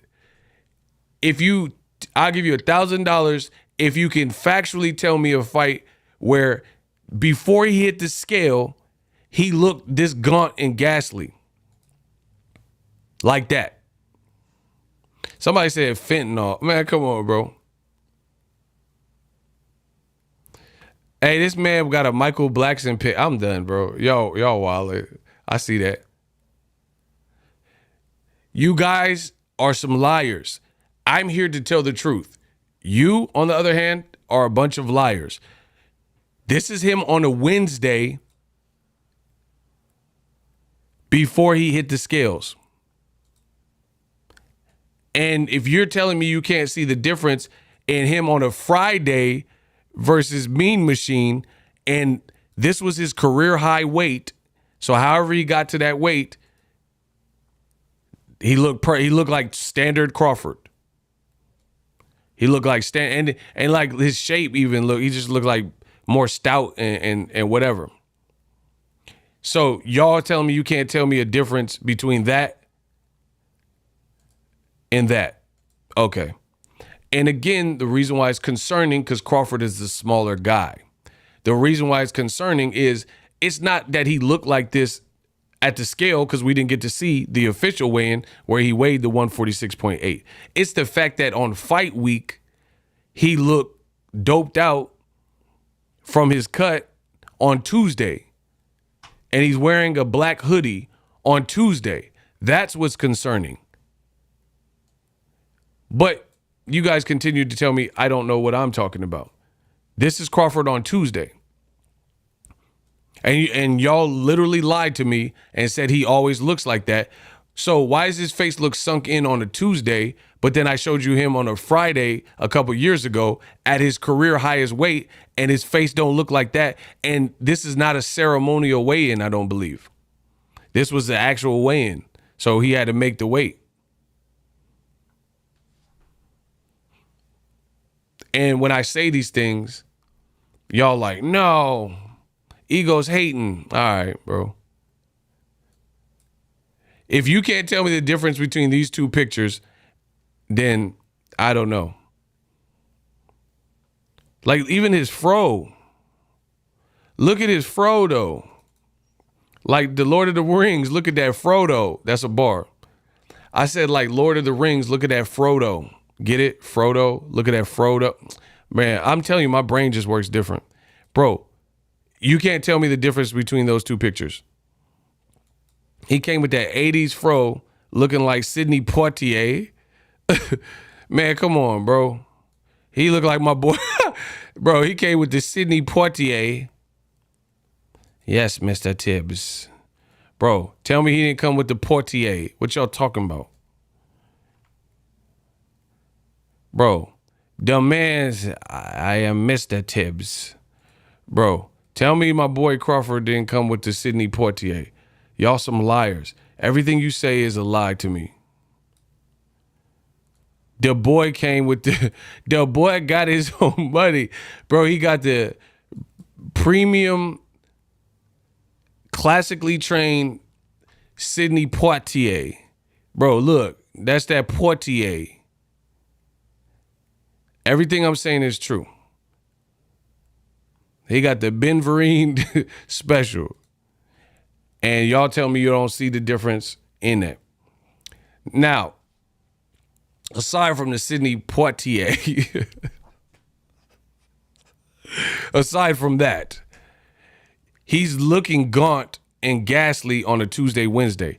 We'll see. Hopefully he replenished and he feel good now. But that weight cut looked like it was whooping his ass. Right? To further submit my greatness, y'all saying, oh man, that's that Poitier. Hold on. Y'all saying he always looks like that at his fights, right? He always looks like this. This is what y'all tell me. Y'all say, nah, man.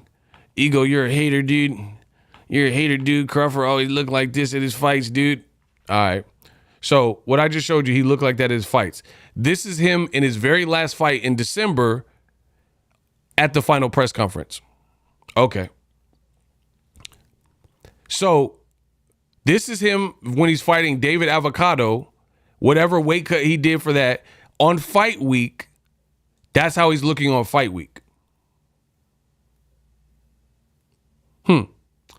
So when he fought David Avocado, he's looking like that on fight week. When he's fighting Errol Spence, y'all, like, really? Are we really doing this? Hold on. Do y'all really want to do this? Is this what you want? You don't see a difference with the weight cut. Somebody said Nelson Mandela. Bro, see, since you guys want to lie to me, I'm your Huckleberry. Since you guys want to lie to me, you guys said Crawford's weight cuts always look like this. I pulled up his last fight. I don't make videos arbitrarily and just say some goofy stuff that I haven't researched. I don't do that. So my question is, how come the smaller fighter is looking ghostly and ghastly on a Tuesday and Wednesday before the fight, and his last fight, this is how he looked on that Tuesday or Wednesday before David Avocado? What did you do different in training that got your face in the David Avocado looking like that versus fighting Errol Spence and that's how you looked? It's not just because you put twisties in your hair. Bro, your face looks like weathered and like almost like a beat down look. And this is multiple angles because you guys say I don't know what I'm talking about. So look, I'm trying to make it like as life size as possible and, further tell you. You don't see a difference with the cut. Look at his cheeks. And so how are you fighting David Avocado and you look like you safely arriving at the weight, but then you fighting the biggest fight of your life and you out here Crypt Keeper status? Okay, I'm going to ask one more time.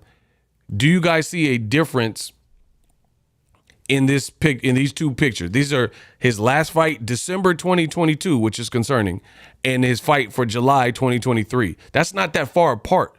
That's not far apart. Do you see a difference in these pictures, yes or no? In terms of his weight cut, does it look like he looks like one weight cut was more supreme? Somebody said crackhead. Does one weight cut look like it whooped him a bit more? Yes or no? I'm only asking for y'all to be real and keep it real, bro. He said to give us free face. Bro, does he look Wesley and Undisputed? Do you see a difference in these two pictures? Because again, when I make videos, I'm the bad guy. When I say my honest to God opinion and make these observations, you guys tell me that I'm lying, but then he looked like the black Tom Hanks in Castaway in one photo, and that was him in his last fight, and he didn't look like that. So what's wrong with me making an observation that goes to the Bud Buddies? I truly see a difference in whatever he did, and not in a good way. Bro, he really out here looking like Will Smith in Emancipation. Bro, he out here on his Will Smith Emancipation look. Bro, on Dead Homies, he Will Smith on the Apple movie Emancipation. They had the same hair and everything. Y'all, he stayed looking like a Will Smith character. Pursuit of Happiness, Emancipation, bro. He looking like older Will Smith. And when I say this, bro, there you go. There go Bud. That boy Bud.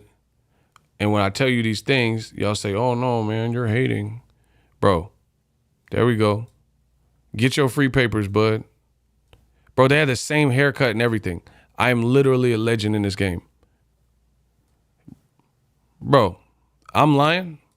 This is on the spot. Bro, Crawford could literally, if whatever you did in camp, you could be in Emancipation 2, Part 2, because I see the same thing. Y'all got the same scraggly beard, and he wasn't like bathing and eating like rocks and all time. I watched the movie.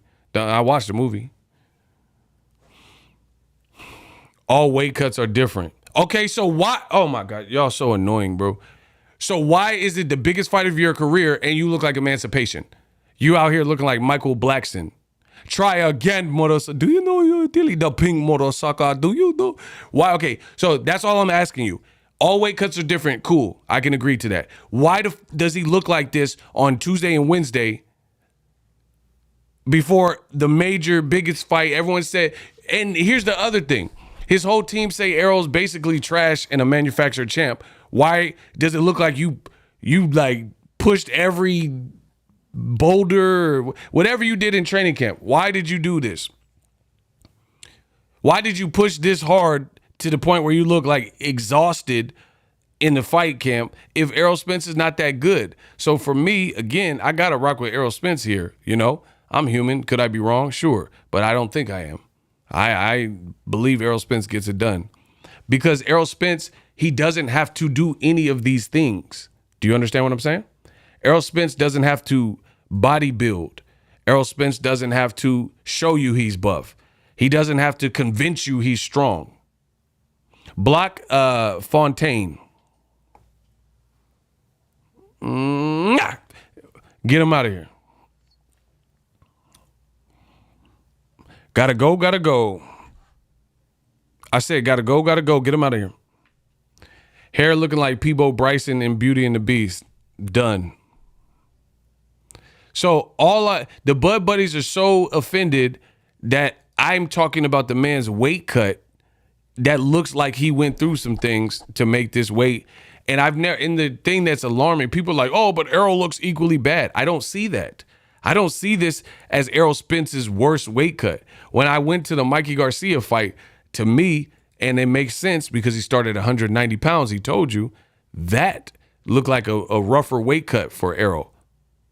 That looked like a rougher weight cut. Even the Ocampo fight, Errol looked actually surprisingly well, given the fact that he's been on a longer layoff.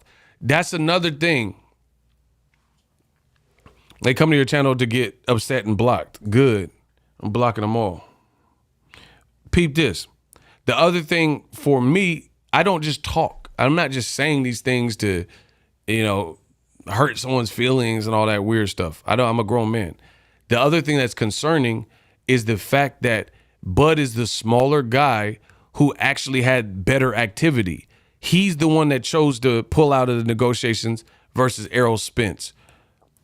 He's the guy that chose to fight in December versus David Avocado. So at the end of the day, why is he the one that actually looked worse being the smaller guy and the guy who just fought in December? That doesn't make sense to me. Errol Spence, he could have did himself a huge favor if he fought Keith Thurman in December or whoever and got him a fight and then fought in July. His weight cut would probably look even better. So Errol Spence, just like Ego, I'm taking all the risk. Errol Spence is taking all the risk. He's the one on the long layoff. Crawford just fought. You just got out of camp and then had to get in another camp for the summertime. That's not abnormal. Canelo does that. Canelo fought like Caleb Smith in December, and then by February, he fighting Avni Yildirim. So it's more shocking that the smaller guy who just had better activity and fought in December is looking so beat up before he got to the scale, which is the point I'm making. It's not surprise. People are like, say it about Errol. I'm not saying what you want me to say. The reason why Errol's weight cut doesn't surprise me is because we know this is his last fight at welterweight. We know he's a big dude. Of course, he's going to thin out in his face, but he arrived exactly at the weight, which I like. I explain why. 147. They landed perfectly on the landing strip. Crawford, it looked like his weight might not have been exactly, he cut too quick or something, and it didn't look like they arrived at the weight good. That's why he's under it. Block Corey Collins. Block Corey Collins. I don't need your validation. I don't need your approval. And man, he in his picture looking like Scottie Pippen. You better worry about your chick. She with Michael Jordan son, and you worried about me. Corey Pippen.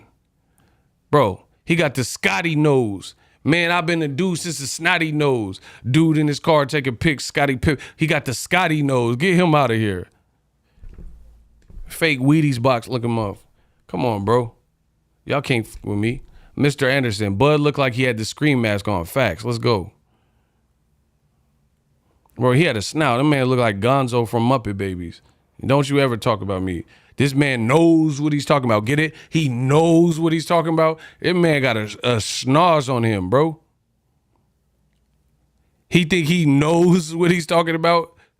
You knows everything, don't you? Yeah, he got the Scotty nose and go and say something to me. I'm Boxingego. So anyway, every time I keep cooking, the Bud Buddies, they just come in here just to get eradicated because you're not saying anything. I'm explaining why I think Errol Spence had a smoother weight cut. And it makes sense. Errol Spence has had the trial and error, right? He's had, oh, damn, I started at 190, 180. Let's not do that again. Crawford, I don't ever remember him being as big. And he started big, so we'll see. We'll see if this is to his advantage tomorrow. But for me, it doesn't make me, I picked Errol Spence to win. It doesn't make me more like afraid or like worried about my pick, anything that Crawford has done.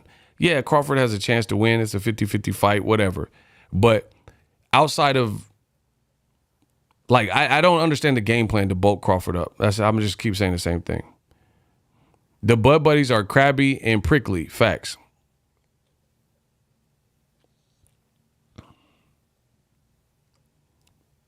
Charlo brothers were fighting each other. I don't know. I got to catch up on that. I don't know what happened. So, I mean, like I said, none of it matters. This is just my opinion. At the end of the day, not none of it matters, but we're going to find out and get some closure tomorrow. Yeah, get the likes to 1,000. We almost there. Kamal said get the likes to 1,000. So yeah, it'll all be settled tomorrow. It looked like Crawford's weight cut came crashing down. He then made the weight. We'll see how he looks when he rehydrates.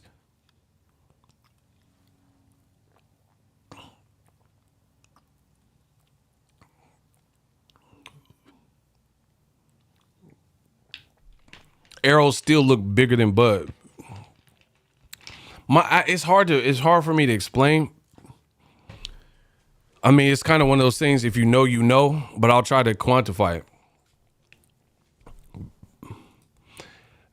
Errol looked more. He just looked more natural.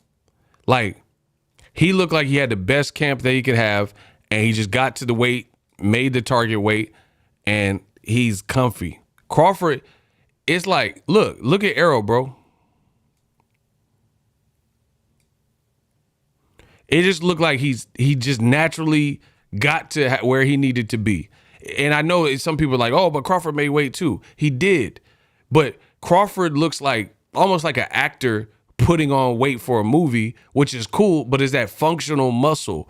Is that muscle you can go 12 hard rounds in a phone booth? Do you see what I'm saying?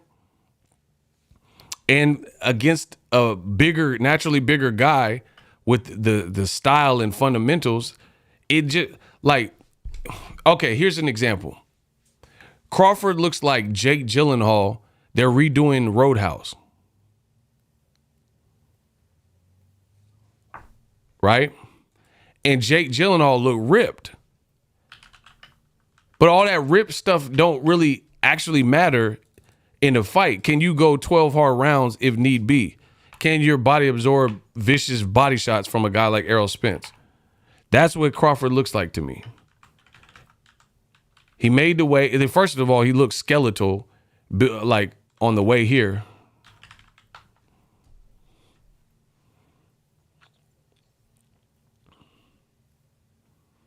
That's why I'm saying fake muscles. Like, look, this is Jake Gyllenhaal. Like, people look at him and like, oh man, he's crazy ripped. But it looked like fake muscles. Like, can Jake Gyllenhaal rock this year round? It looked like movie. I don't know. It's kind of hard for me to express it, I guess. But it looked like movie muscles.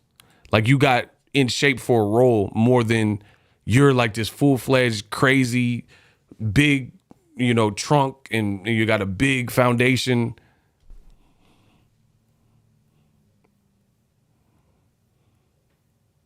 He said you look like a ripped dad. Yeah, I still think Errol Spence, like, Crawford, he replenished. Like look, just like look at his like his abs, right? And like look at his obliques and stuff like that. Like to me, I don't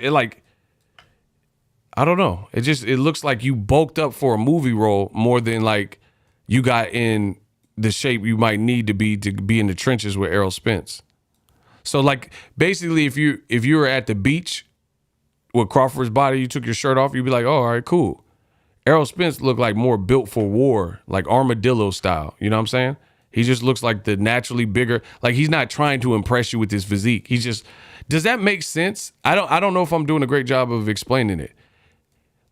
Like almost like a dude from the penitentiary or something, like where he just naturally, he don't have to do like a bunch of like extra stuff like creatine and all that. He just naturally big, and then he did a little bit to get at the weight. That's how I took it. Block El Capitan. Bro, this man got a Nintendo hat. So we're going to punch you out. Get it? Punch out Nintendo. Get him out of here.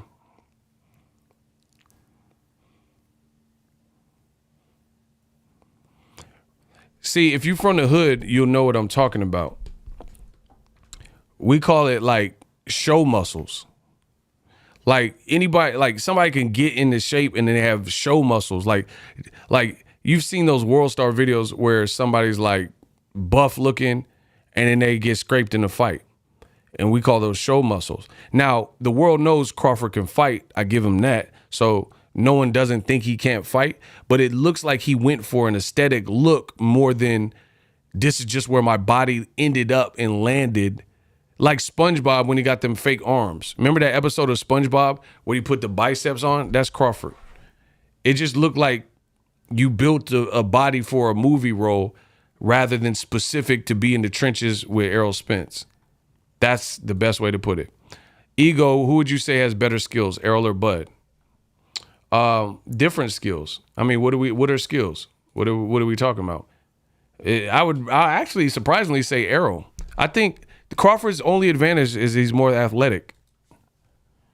But then again, the problem with it, if you bulk up, you could lose some of that athleticism. I would really say Errol Spence's skills are better than Crawford because it's not emotion. Errol, I don't look for Errol Spence to not stick to the game plan that Derek James has. Crawford, have you ever seen Crawford fight? Block Cash Walker. That's it. I've been to his fights live, but have I seen him fight? This is Crawford when SpongeBob put them arms up. Like, that's what I call show muscles. And like, based on how supreme and severe his weight cut looked, it looked like he just ballooned back up.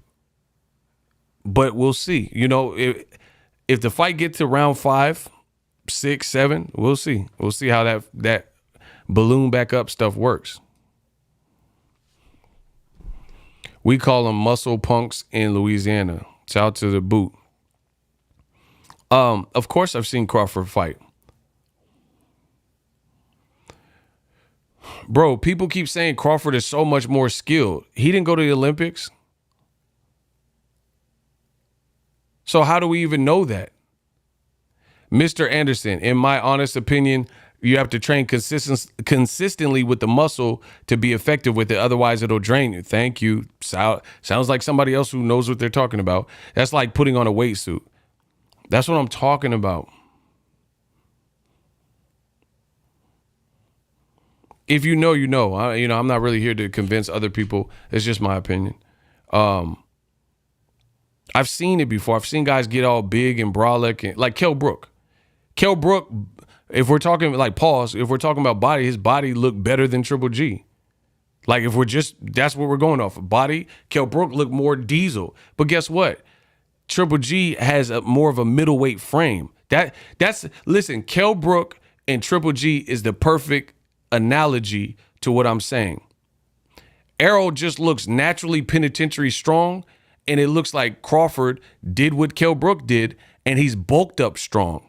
Like you bulked up and made it your business to put on extra mass in this pre-camp, blah, blah, blah. Kell Brook did the same thing. He looked diesel, he looked jacked, shredded, more shredded, and 18 six-pack and all that, 18-pack. But when he got in the ring with the naturally bigger guy, Triple G, what happened to his eye? When he got in the ring with the naturally bigger guy, broken orbital, what happened to his eye? That's a bar. Crawford is a smart counterpuncher. Great reaction. Errol has a style that can smother that. That's what I'm excited to see. But again, another reason why I'm leaning towards Errol, well, not leaning, I'm picking Errol Spence. Let me rephrase that.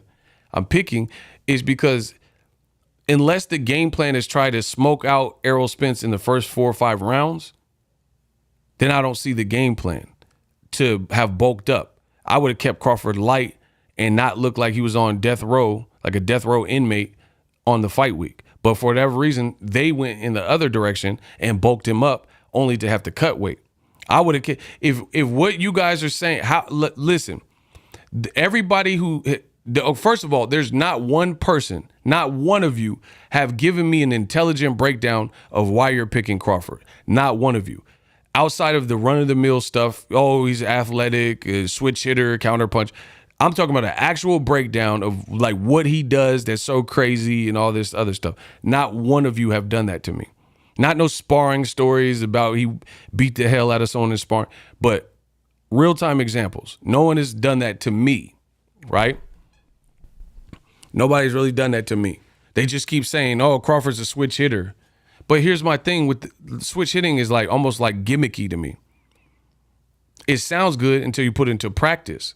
You're against a naturally bigger guy with almost equally long arms who's a southpaw, who's naturally bigger, who has a great jab and technical technique and bigger fight experience than you.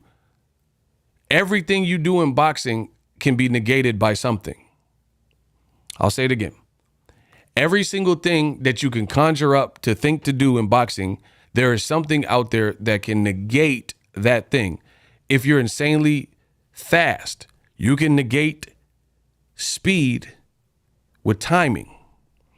Does anyone in this room believe that Zab Judah is slower than Costa Tszyu?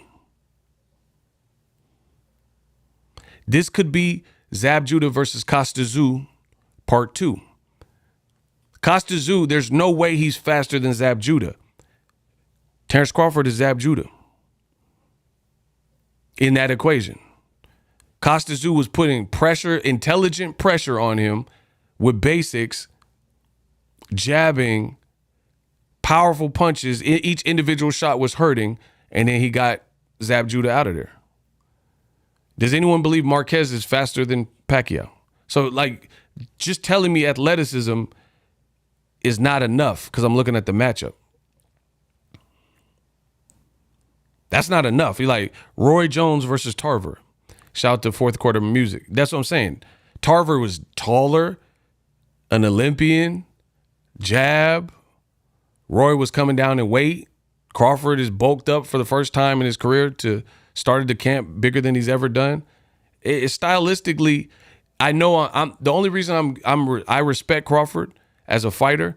I'm only giving him like almost any chance based on his, like, I'm just out of respect for real. But stylistically, this fight is a nightmare. This fight is a stylistic nightmare. Again, I could think of several fights like this.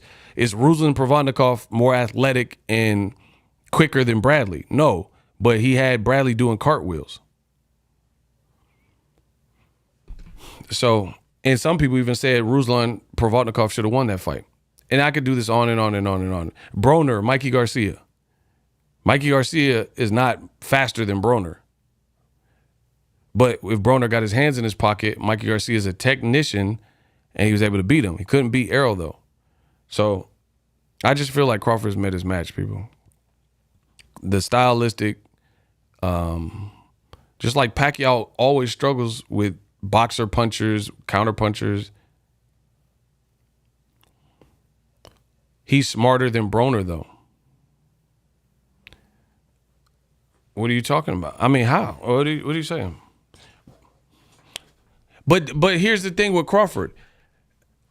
Put away all of what the media says and what makes Crawford another level in terms of like ring IQ and generalship to Errol Spence. Based on what when you look at his resume? That's my honest question. I'll flip it on you. Name anyone in Crawford's entire career that you think would beat Errol Spence. Tell me one person that you honest, hand over heart, believe would beat Errol Spence. So anybody that Crawford fought in 3 divisions, tell me one person that you think that guy at that time when Crawford fought them would beat a guy like Errol Spence. Gamboa? Victor Postal? Ricky Burns? A guy like John Molina? Even if John Molina, he fought at welterweight, but let's just say he's naturally a welterweight. That's going to beat Errol Spence? All right. Who else did Crawford fight? Thomas Delorme when he fought him. Who? Name what? Porter coming off a 450-day layoff. That version of Porter gives a close fight to Errol Spence? I don't think so. You think Benavidez, who had 2 tune-up fights after being shot in the leg and been off for like a year plus, that's the guy that's going to beat Errol Spence? Hey, just block him, bro. I don't even want it. Like, it's just too stupid. You think Benavidez, who got knocked out in the 12th round, you shouldn't have said it. It's over. Block him. Y'all better think before you type. So listen, some things in life you only get one shot. You're out of here. Mr. Anderson, if you waste my time, you're out of here. I promise you. Mr. Anderson, I think boxers switch is because what they are doing isn't working. If they were, then why switch? Switching could tell. I've said this time and time again. Nobody that Crawford fought. But then when you look at Errol Spence, there's guys that he fought when he fought him. They might be able to beat Crawford. He just didn't fight him, so we never found out. So, like, who's to say, or even if they didn't beat him, who's to say they don't drop him or put him in a tough fight? Like, who's to say Mikey Garcia, Lamont Peterson, Ocampo, Danny Garcia, Ugas, Sean Porter in 2019. Who's to say that none of these guys would beat Crawford? Because Porter in 2019 gave Errol a run for his money. He gave Crawford a run for his money, and he was on a 400-day layoff, and he only fought one other time after Errol Spence kind of broke him down and had a war with him. And he had already been to wars with Danny Garcia and Keith Thurman and Kell Brook. And he told you he was retiring. So, again, when you really look at it, I don't really see what you guys are seeing. Crawford's going to have to do something on the given night, and we will give him props if he can do it and put it all together. But I have to see it because Errol's is battle tested. Crawford, all this stuff you're saying, oh, he's the new coming of Mayweather. He's never put on a new coming of Mayweather performance. You can't say he put on, because Mayweather's doing that to an undefeated, bigger Canelo. Crawford got dropped by Mean Machine. You think Floyd, at any point of his career, is getting dropped by Mean Machine? You think he getting rocked by Gamboa when he bigger than Gamboa? Honestly. Honestly, would Floyd get rocked to the point where he did the stanky leg versus Gamboa? Did you see Caleb slap Jamal Charlo? Brian Branch, we did talk about that. Yeah, I did see it. I have to make content after. Bro, would Floyd get dropped by a Mean Machine? He didn't get dropped by Canelo. He was never hurt versus Canelo. Maidana hurt him, but he just ate it and got back to business. Shane Mosley hurt him, he got back to business. But these are world-class guys. Like, Maidana was a stupid experience and bigger and got better with Robert Garcia. Maidana's not better than Mean Machine's not better than Maidana. So, again, we would give Crawford more credit if he was fighting stuff like that. Man, there's no way Floyd already fought better people than Mean Machine and didn't get dropped. And they were big. Cotto at a higher weight. De La Hoya at a higher weight. Canelo at a higher weight. Conor McGregor at a higher weight. Southpaw. Like, he fought easily 4 people at a higher weight class and didn't get dropped. Crawford's literally getting dropped by Mean Machine, and he's lying to the public saying he pushed me. I mean, again, we just look at boxing different then. Mr. Anderson, again, y'all run that shmoney. Ego is in here cooking. I try to tell you I'm the best. It just, I have to see what y'all are saying tomorrow because I got to rock with Errol. It just seemed he's more. And then Crawford coming out dancing and rapping. That's not really in his character at a weigh-in. Why did you do that? Why? Just ask yourself that. Why did he hype himself up by rapping the lyrics? It just seems out of place. I used to work at Lowe's. Right? Some of the shoplifters in California are the dumbest that I've ever seen. Because when I was working at the California Lowe's, right? It'd be late at night, we about to close, and they would come in with a black trench coat. And then they go straight, they don't stop nowhere, and they go straight to the tools, like DeWalt tools, which were expensive, right? Shout out to Gamal Crawford. Appreciate you for the support. $5. Let's go. So the point I'm making is this. You're making it look obvious that you're a shoplifter because it's the summer. It's the summertime. And you came in 15 minutes to closing, went straight to the hardware and expensive tools with a black trench coat in the summer, and you got like almost like a hoodie on or something. Like, you look suspicious. You dig? You look like really suspicious right now. So Crawford rapping and stuff, like all that looks suspicious to me because I can't recall the Mean Machine or Jeff Horn fights and stuff like that where he was doing that stuff. Bud thought he had a section in the VIP with tables and bottles.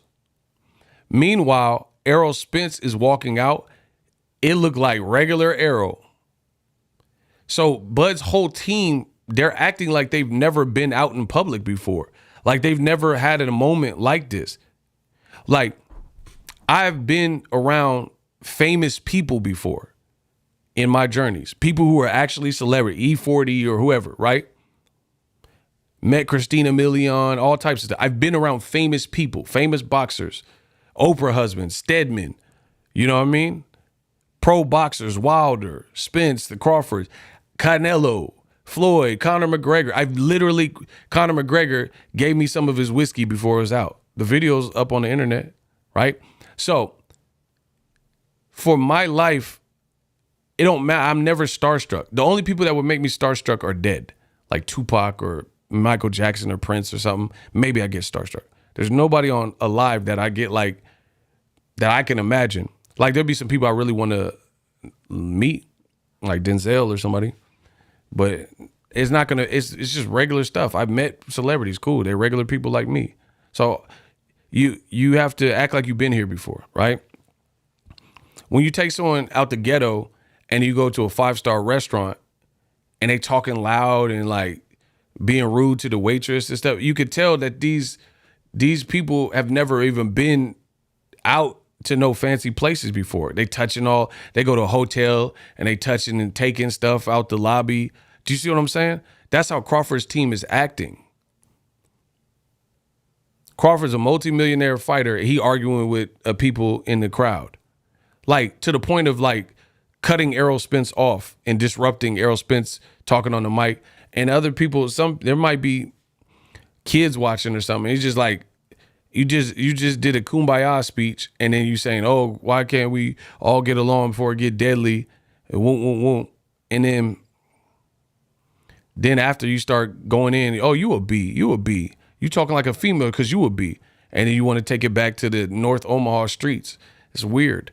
So I think Crawford's energy from his team has been out of place. They act like they haven't been to this level of stardom of a big fight. Ricky Robinson sent $20. Much love. We got a $20 Cash App. Ricky Robinson says, let's go. I'm Team Spence. You see how tight and muscular Errol Spence's body look? I try to tell you. He said it's scare tactics out of fear. But that's, you can see something's amiss. You can see something's amiss, bro. Like Jay-Z, here's an example. Let me get some to drink. Hey, get the likes to 1,050. Get the likes to 1,050. Get the likes to 1,050. Please get the likes to 1,050. Let's work.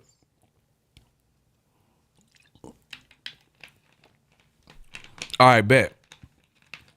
I remember seeing years ago, there was this meme, and it was Jay-Z. Now, this is after he was Def Jam, president or whatever, after the IBM deal. This is like Hove, worth the Billy Hove, basically, right? Super successful. Not young Jay, where him and Rockefeller just started. This is Hove, like business Hove, right? There's this picture, it's like him, Meek Mill, and all these people in the studio. Everybody got loud jewelry on and gaudy jewelry and like holding chains and rings and things you sing about, bring them out. Jay-Z was literally the only person in that picture with almost like no facial expression, super chill, and he had no jewelry on. He had like virtually no jewelry on. Everybody else had big Cuban linked up, you know what I mean? Cuban links and stuff like that, right? But guess what? In that whole picture, Jay-Z got more money than all of them dudes probably put together. Right? So the point I'm making is Jay-Z, he's just that dude. He knows he's worth a billy. He told you in his song, bet before I'm gonna put a billy on the board. Hall of Fame Hov, I did it all without a pen. Y'all knew that was coming. I had to remind y'all again. Yo, it's Hov. He know he worth a billy. He don't have to stunt and fake jewelry. He did Cuban links in '88. You feel me? He been doing the Cuban links and bust down Cubans and you know what I mean? Benzes. Jay tells you this stuff. I had Benzes for you, had braces. Jay don't say that in his music. I had Benzes before you had braces. So I'm not, the money's probably, Jay told you, that ain't no money to Jay. Bro, he told you, that ain't no money to Jay. I got apartments you could put your home in. Can I live? Like, that ain't no money to Jay, so he don't got to be the loudest in the room with hella jewelry. Crawford, he walking out, oh, yeah, bro, I don't know. And they say the rich person in the room is the silent one and all that. It's the same thing, bro.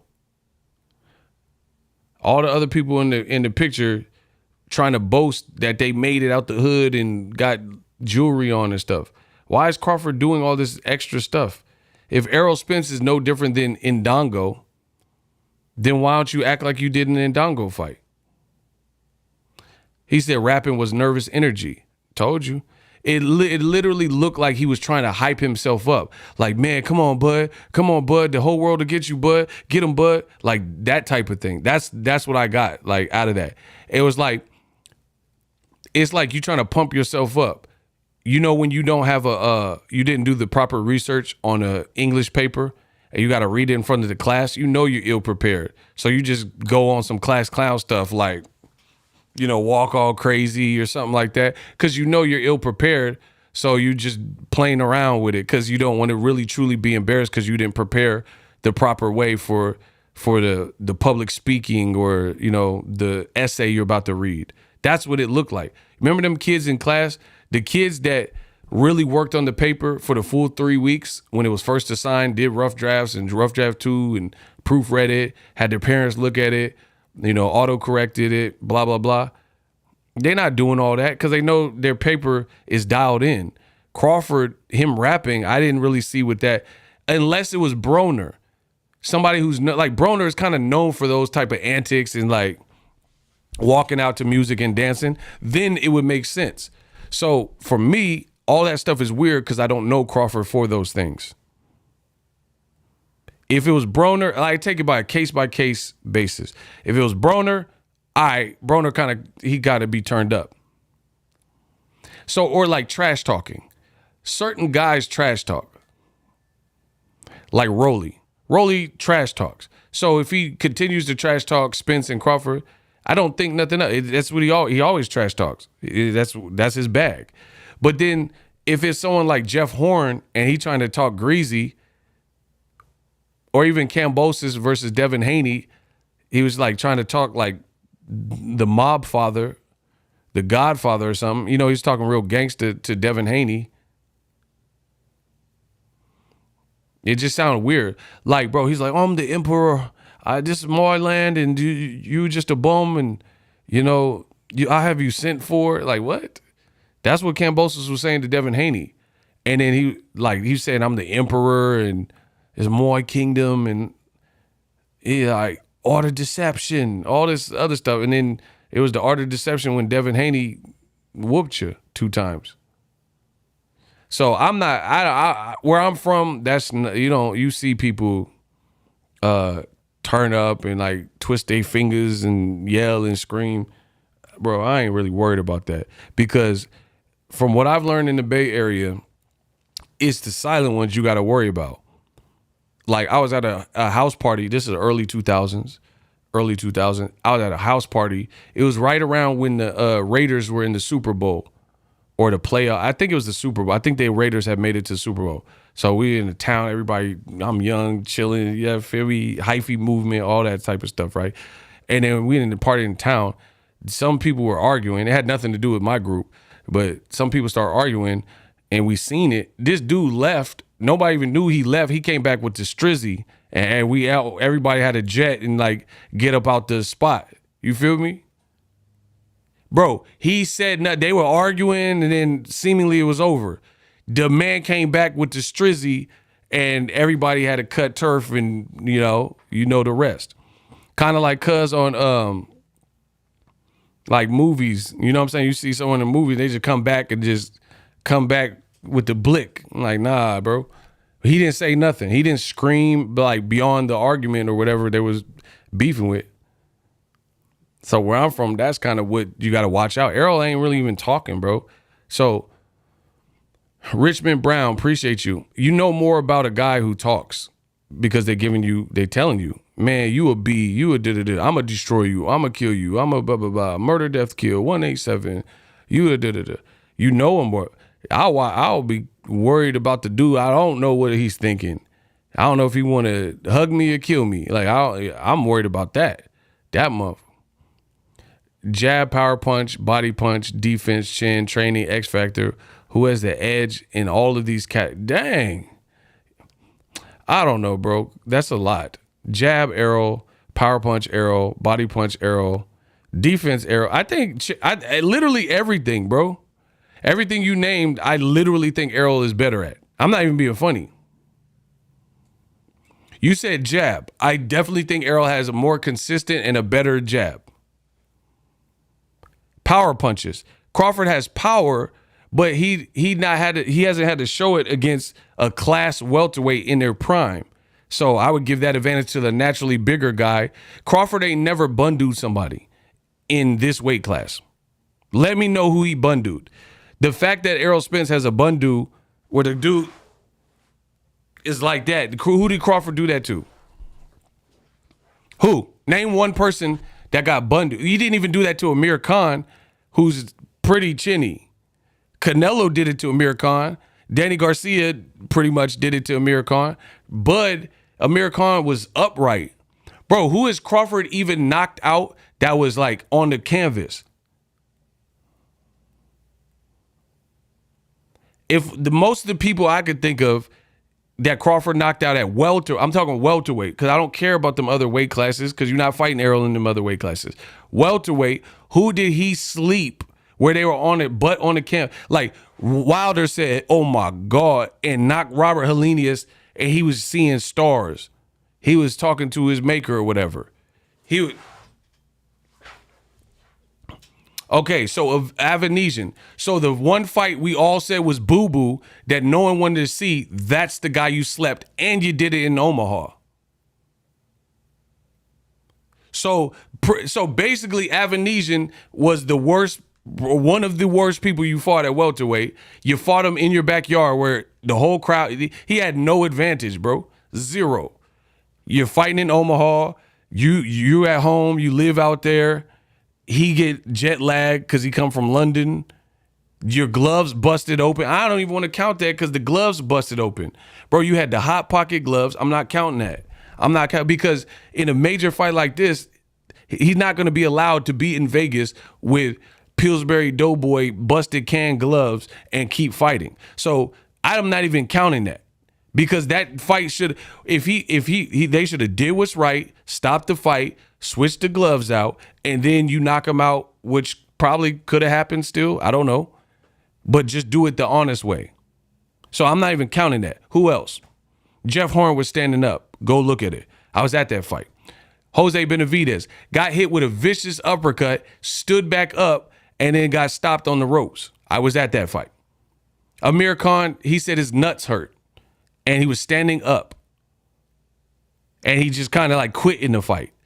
Amir Khan was upright. Put Amir Khan with Jaron Ennis, he's not standing up. I promise you by the end. And it's not going to 6 rounds.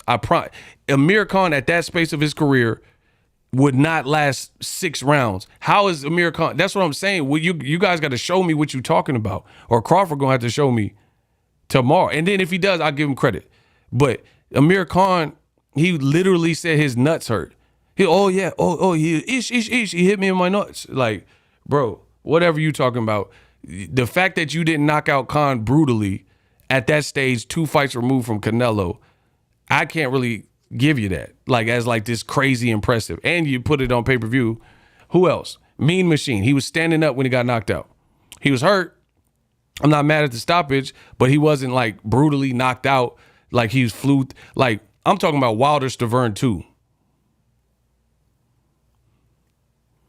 While I was at Wilder Stavern 2, and Wilder knocked him down 3 times, and his dread ponytail was in the ropes, and he was like, his body was contorted in some weird position that it looked like a man that size shouldn't even be able to go into.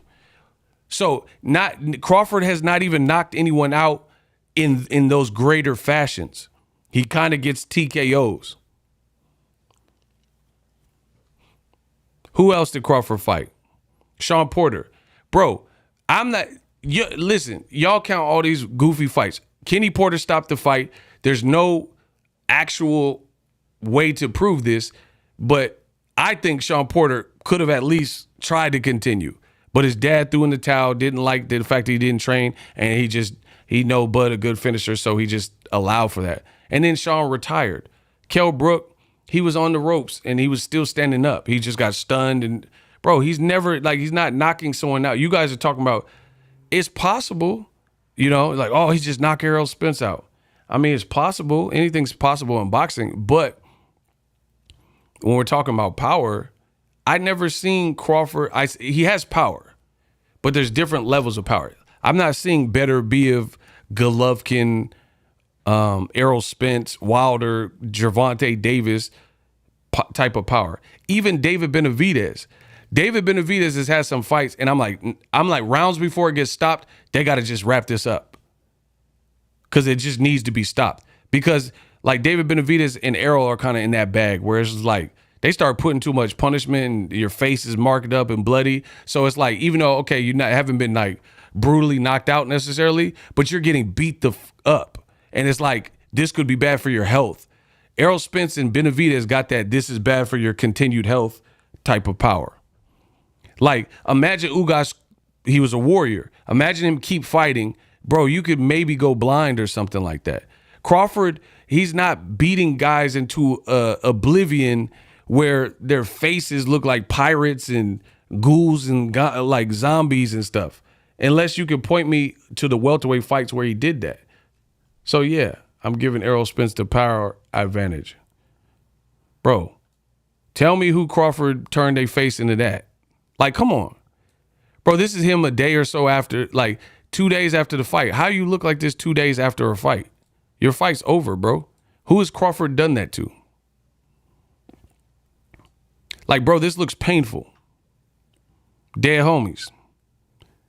Bro, like, what it looked like he got like beat with a lead pipe or something.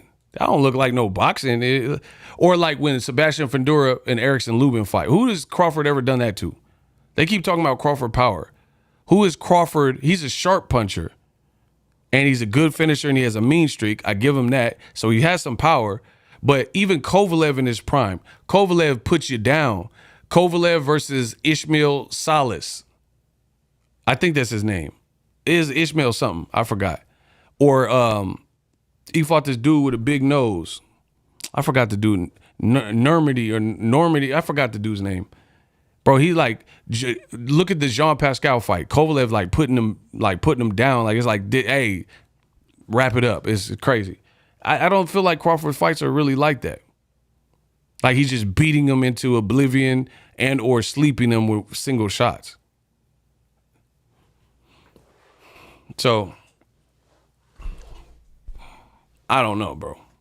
We'll see tomorrow.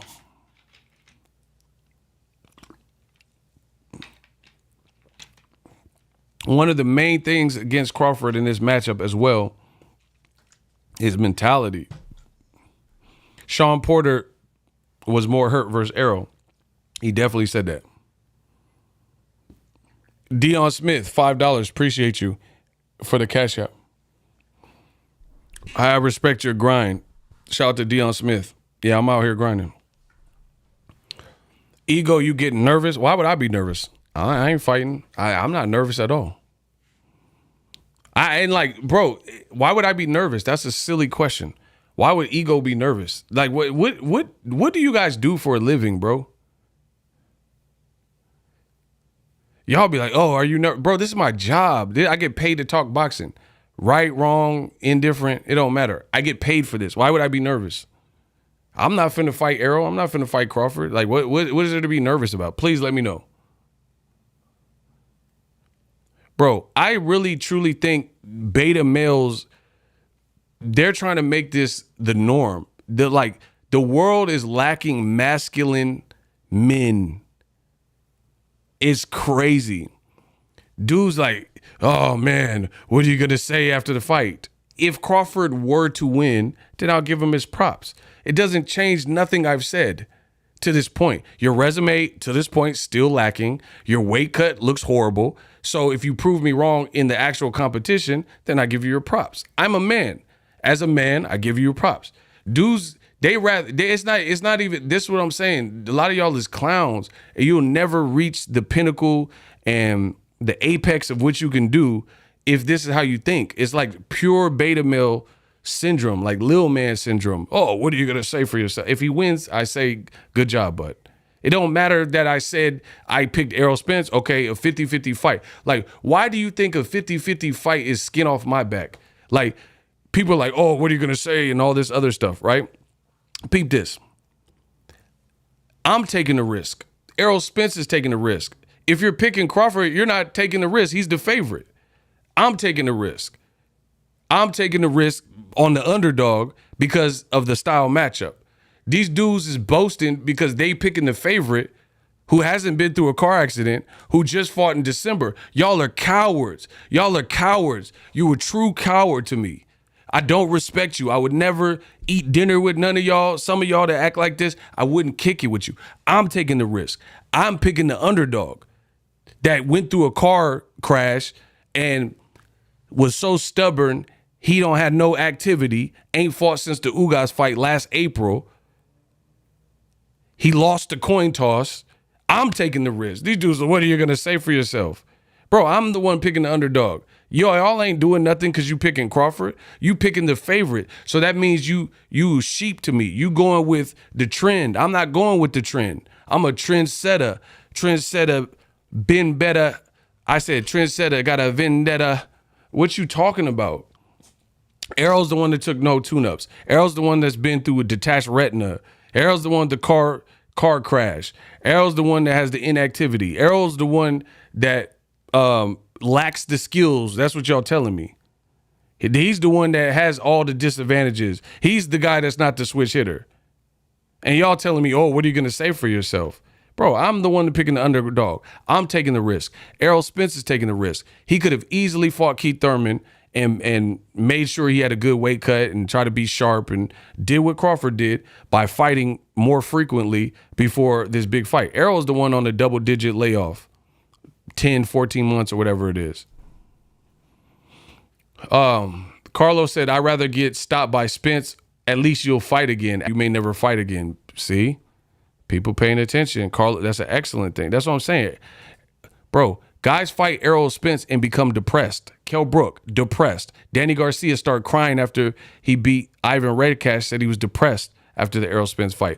Ugas, I don't know if he's been depressed, but he said his eyes were bleeding and he hasn't been back in the ring. I do know that. There's no one like that Crawford is fighting and then doing this type of destruction to them to the point where they got to take a year or two off and be depressed and all this other stuff. Everything I'm saying is true. Look it up. Bro, the sports book, y'all saying Crawford is the favorite.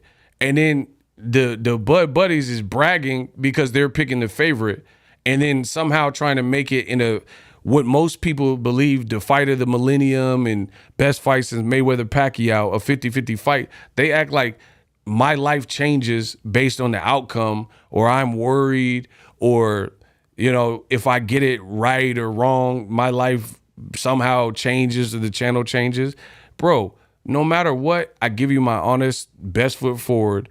I'm not a beta male like you. I'm not a hater like you. So if I'm right, then I'm right. If I'm wrong, then I'm wrong.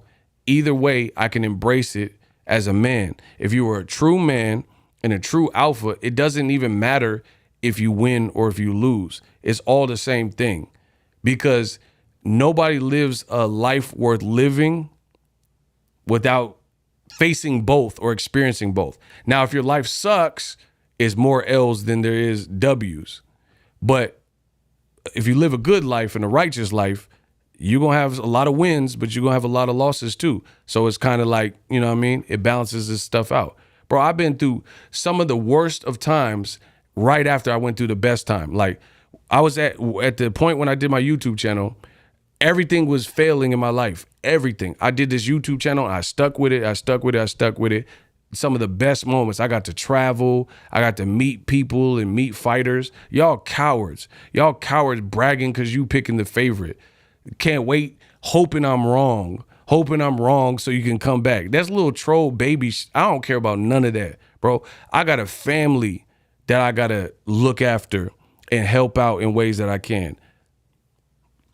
I got to be responsible for my community. Y'all live to see Boxingego if he right or wrong. Y'all some cowards, bro.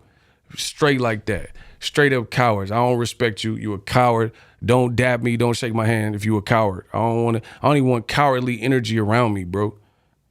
Dudes waiting. And see, this is how I know y'all cowards. These dudes are such cowards. They gonna talk and hold the talk to a minimum, wait till the outcome, and then hope I'm wrong. Then they come and flood the comments. See, what do you got to say for yourself? But you too coward. You not putting no money on it. You ain't finna put no money on your prediction because you a coward. So listen, a coward dies 1,000 deaths. A soldier dies but once. You ain't no soldier. You ain't no general. You a coward. You a coward to me. Straight cowards in boxing. This is what they do. This is the internet trolls. This is how they get they kicks off. They wait till the outcome. Oh, Broner, I knew he was going to lose to Maidana. You ain't know you would have put some money on that and won money like the people who did. You don't know. These dudes wait for Broner to lose, and then they say they knew Maidana was going to win. You didn't know because you would have bet on that and you would have made a lot of money because Maidana was the underdog, and you a coward. So that's what I expect from you cowards. You know, right or wrong. I don't care if I'm right or wrong. All I know is these young boys can't beat me. All I know is I'm winning. All I know is I have responsibilities and duties to my family and my bloodline. All I know is I'm the best in the business. I don't care if I'm right or wrong. I don't care you beat. I don't care you lost to. Stop playing with me. Y'all talking about a damn fight. Like, no matter what happened, I'm still winning. I don't care who wins. It's double knockout. I'm still winning. I promise you. I promise you. If they have a double knockout in round 7, I'm still winning. You cowards waiting in the trenches, lurking to see if I'm right. And here's the thing. This is what a true coward would do. They wait in the bushes and they only pop out if you fail. That's a true coward in my book. They waiting in the bushes and they gonna do like the Homer Simpson meme. And if I get a fight prediction wrong, then they pop out the bushes. If I get a fight prediction right, they do like the Homer Simpson meme and just disintegrate and just fall back into them bushes because you a coward. You a troll. I don't respect you. Dudes on the internet, you a cowardly troll. And you're going to turn into a Homer Simpson meme and tuck your tail and go in there. They not going to give me props. Errol Spence duffed this man out. They not going to come back and be like, hey, Ego, you was right. The real ones will. The real ones, when Crawford weight look all messed up, they not going to come back and say, man, hey, maybe there's something to it. Crawford looked flat in this fight. They're not going to do that. They're going to just wait. They're going to wait for an outcome because you a coward, and that's what cowards do. Fight threads. Bud seems like the type of guy that tries to act like a hood legend he admired growing up. Yeah, I can see that. EJ McCrory sent $5, God bless, in the Cash App. Bud's bad weight cut will play a role in this fight. Again, I agree. If you have a crazy weight cut, even if you balloon back up, you might balloon up to something where you feel sluggish. It's you want to scientifically get at the weight, bro. That's the best way I could put it. if that weight cut is anything like I think, Bud's in trouble.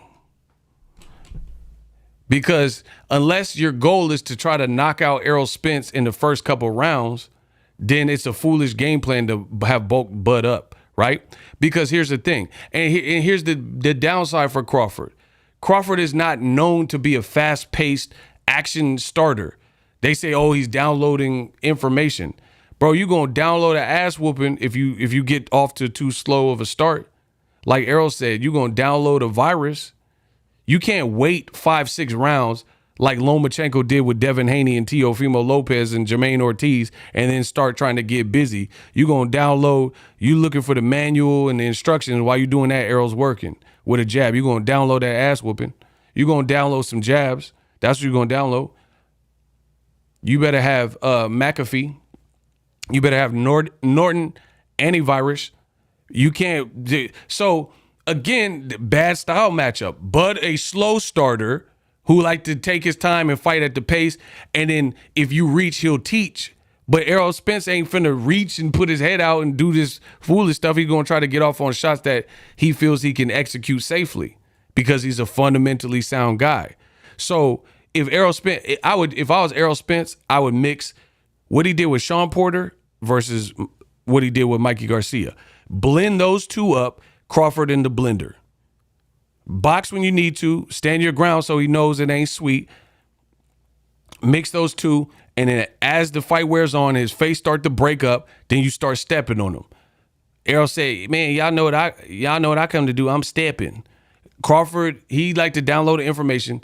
He better have Norton antivirus tomorrow because this ain't Omaha. You in Vegas, bro. Everybody from your city can't come to this fight.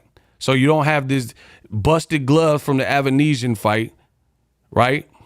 You don't have the Omaha crowd cheering you on and all them hype men and like, let's go Terence. Bomac finna have Cheeto residue and he trying to, you know what I mean? Come on, bro. Errol's team is smart. When you cut weight, you're supposed to gradually taper down to the weight. Crawford very well could have arrived at the weight early and then start eating because he's a naturally smaller guy. And then he had to fluctuate and like limit how much water he had and how much food and how many carbs and count macros and all this stuff. Errol Spence's team got him at the exact number for his pretty much his last fight at 147. To me, at this stage of his career, since you know it's a challenge to make the lighter weight, Errol Spence's team did it in the best possible way. You notice Errol Spence was looking big as hell, even on like up until like the media day. He had size to him. And then as he descends like a plane landing, he starts gradually landing and start gradually making his descent to 147. That's how you're supposed to cut weight. From everything I've seen, you're not supposed to be 25 pounds on Thursday, heavier than you need to be. And then like, I got to hurry up and lose. You're not supposed to peak too early where you're like too skinny. It's supposed to be a gradual thing. I think Elliott, Derek James, Des Sanders Fitness, whoever is on his team, I think they did an amazing job for Errol Spence because he landed safely at the weight. Now, the rest is going to be the rest. Errol's got to pull the trigger and, you know, feel good. But just looking at his body at the weigh-in, he looked like he was in shape and he's replenishing well. Crawford looked like he got fake muscles because he about to be in a movie. Look.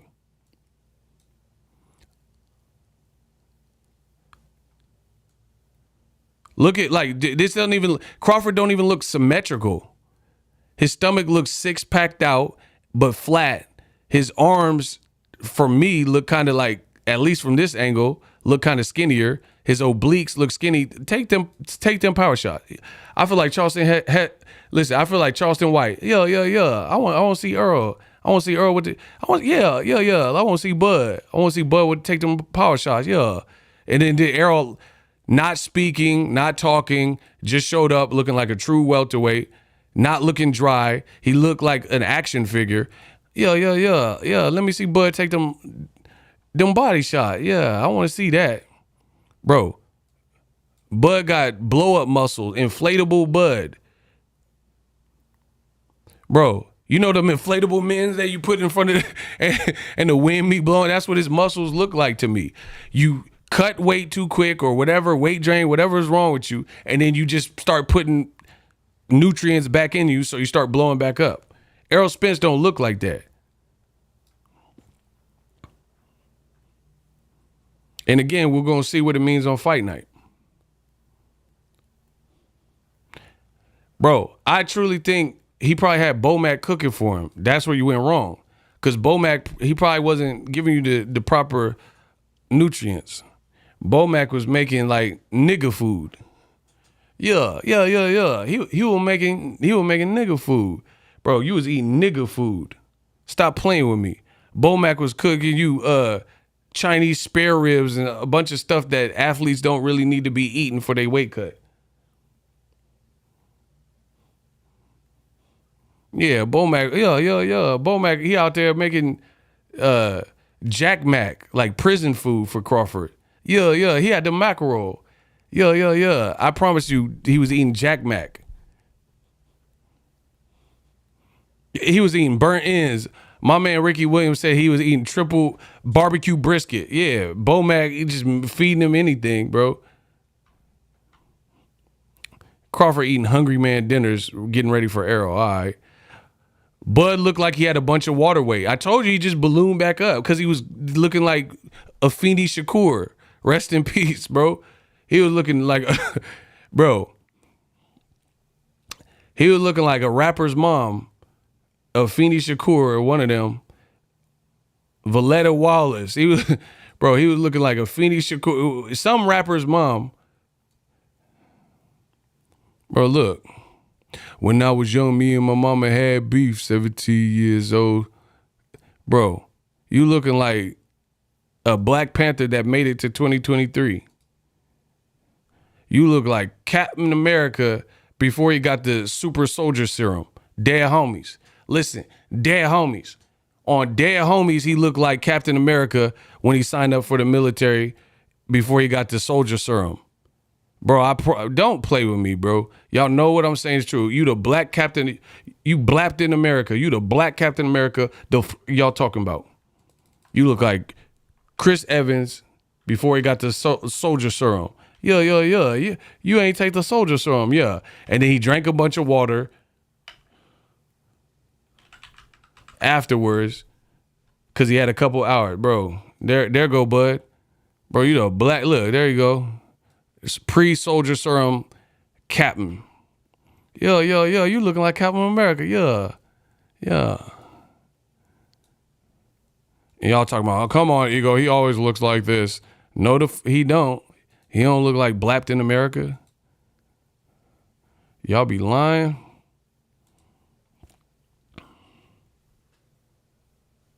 He always looked like Afeni Shakur. All right.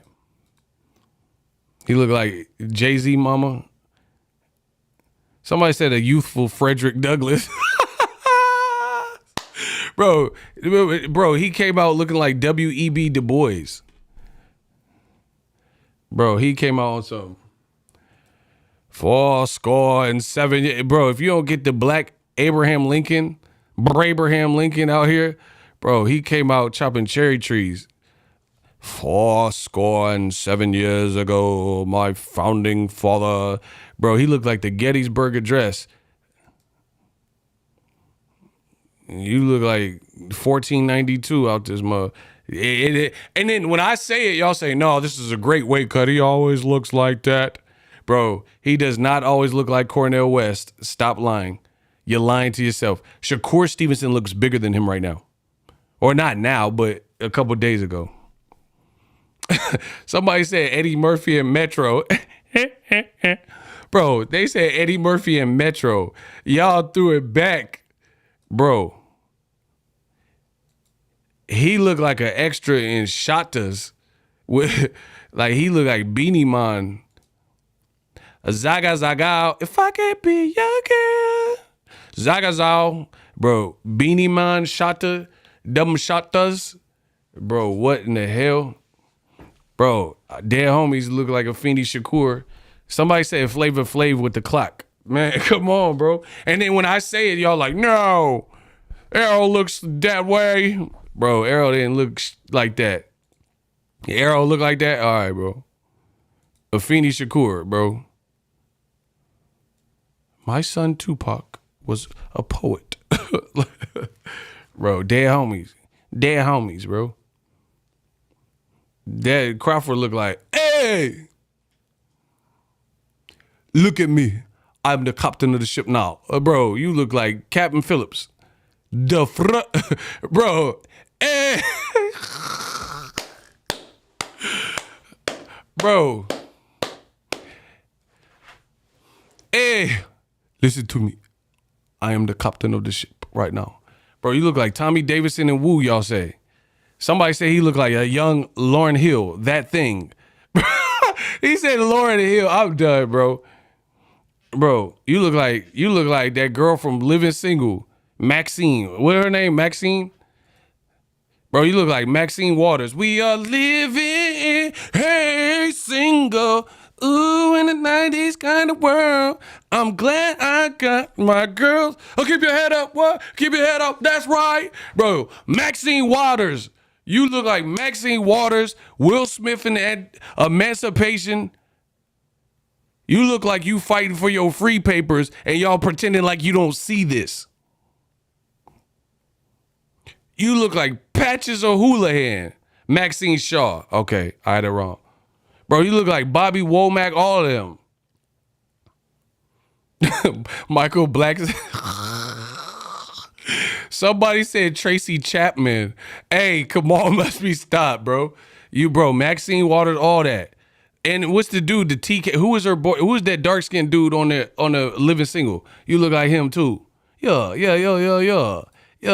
Bro, TC Carson. What's his name? Living Single. Come on, bro. You look like Cud too. And his name is Terence. Yeah, I told you. Yo. You look like Terence. TC Carson. Yeah. Bro. Look. Look. Man, come on, bro. Living in, hey, single. Ooh, in a 90 kind of world. I'm glad I got my... Bro, I'll keep your head up. Bro, you look like every character in The Best Man except for Morris Chestnut. You look like Tay Diggs' little nephew. Y'all talking about. And y'all, oh, Bud always looks like this. Bro, he don't look like Tay Diggs' evil twin. And y'all saying I'm tripping and I don't know. Whatever, bro. He looked like Jay Reed from In Too Deep. You ain't a cop, Jay Reed. I can't wait till this goddamn fight is over. Y'all annoying. Super. Bro, and that, like I said, the only reason I'm like shook by it, I've never seen Crawford look like that. I've never seen him look like that chick from the I Write a Fast Song. I write a yabba dabba do, yabba dabba do, yabba dabba wee, yabba dabba won't. I write a song that I see on the TV. Terence, Bud, Crawford, we, ho, ho, ho. Bro, he like, I write a song and I see it on the TV. Gotta make this weight, lose that weight. Gotta make the weight. Errol Spence, he gotta wait. I write a, bro, who man's is this? This man said NDIRE. I'm done, bro. This man said NDIRE. I'm done. I can't, bro. I am not my hair. All right, y'all wildin', bro. He said Macy Gray from Training Day. They want to shoot your auntie in the face. Come on, boys. I want to see them warrants. Boys. My boy Denzel gave her a Chinese food menu. Man, who in the hell said Lupita from Black Panther? I'm done, dog. All right, I'm out, bro. I can't do it. Marion Barry, the man said the Untethers. Remember the Jordan Peele, The Tethered? Bro. Bro, the chick from, what is that movie, the Jordan Peele, where they were tethered? Us? Them? What was that called, bro? Please tell me the Jordan Peele, Us or whatever. What was that called? Somebody. That man said, Lupita, I am so done.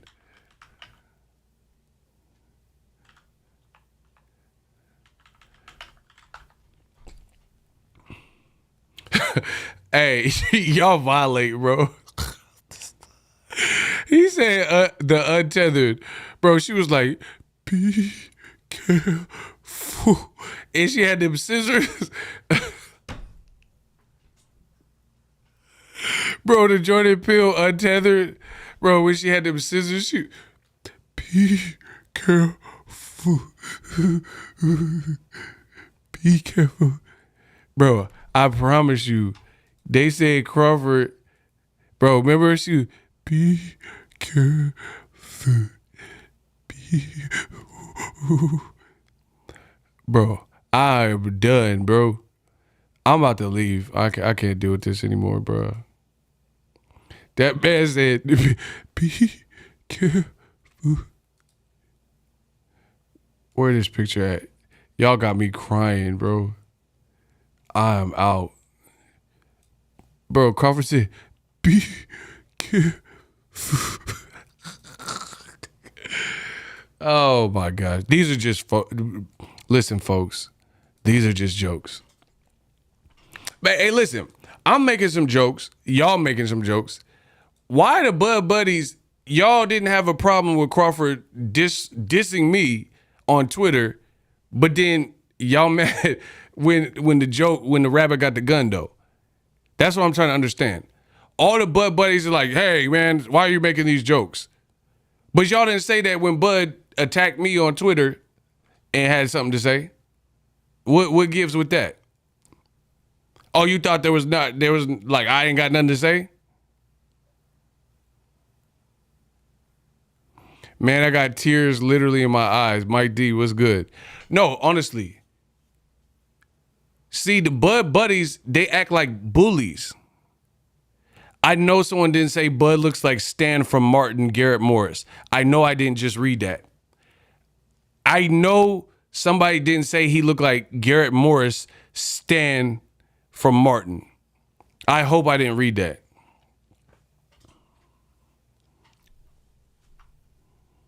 I hope y'all lying.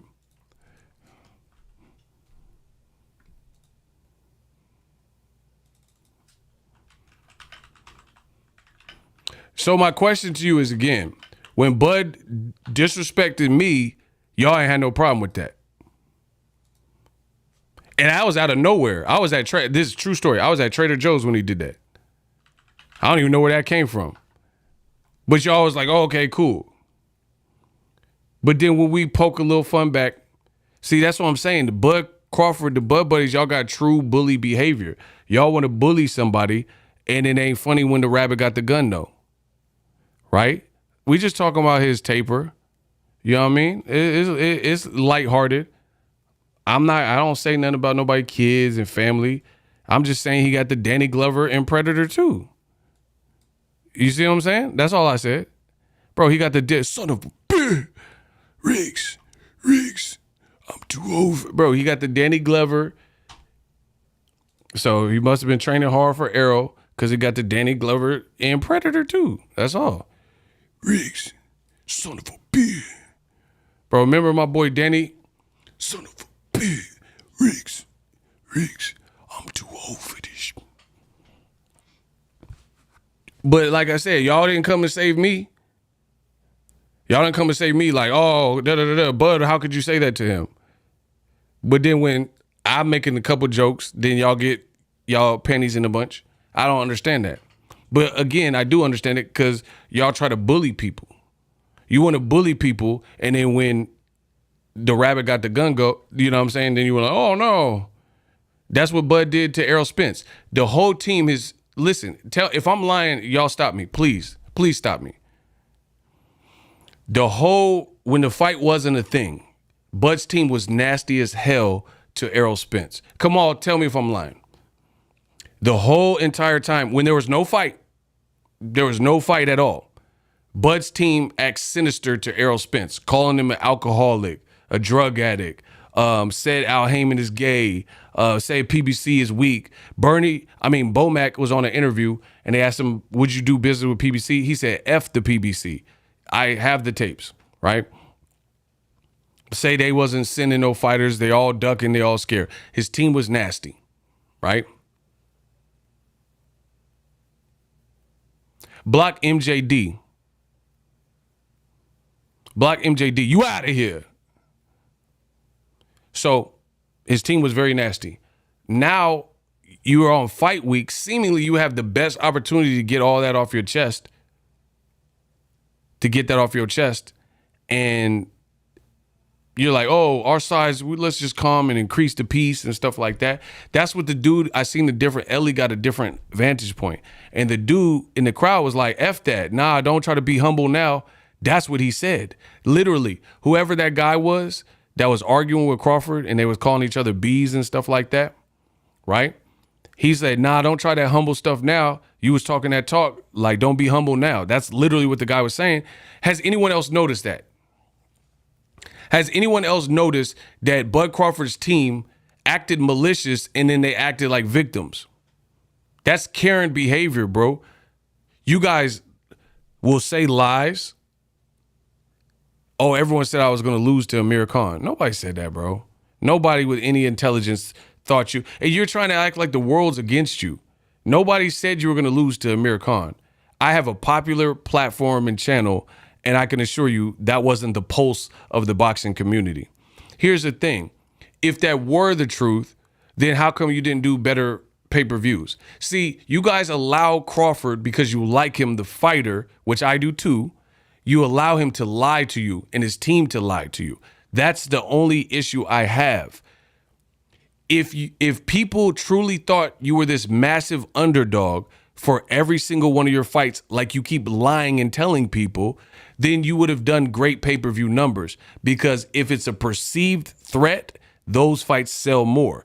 If people think, it doesn't matter if it's true or not, that Ryan Garcia can defeat the much smaller Gervonta Davis, then guess what?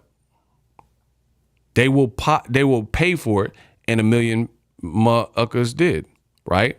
They're willing to pay for Ryan because Ryan talked it up. Ryan is a fast kid. He's younger. He's explosive with crazy power. So that was enough to encourage people to buy. Crawford, no one really thought you were going to lose any of these fights for at least for a very good while. That's why you haven't really had no popping like pay-per-view colossal fights. Like even Floyd Mayweather, people thought they talked trash, but they thought Canelo could win. They thought Maidana could win. They thought Oscar De La Hoya could win. They thought whoever could win. That's Ricky Hatton, Cotto, Shane Mosley. That's why they bought those fights. Shane Mosley 1.4, Canelo, 2.2 millions and 2.4 million. That's why. Nobody thought you would win these fights. That's why you couldn't put majority of them on pay-per-view. Like, why is Tank fought Leo Santa Cruz on pay-per-view? Never look back. Bud Crawford's older than Tank Davis, branded less than Tank Davis, and he's not the superstar that he should be. That's what I think his team is jealous and envious of. They are mad because you chose your path, and now you made your bed, you got to lie in it. You stayed on the side or whatever. They did what they could do for you, and you're not the star that you think you should be. That's what this boils down to.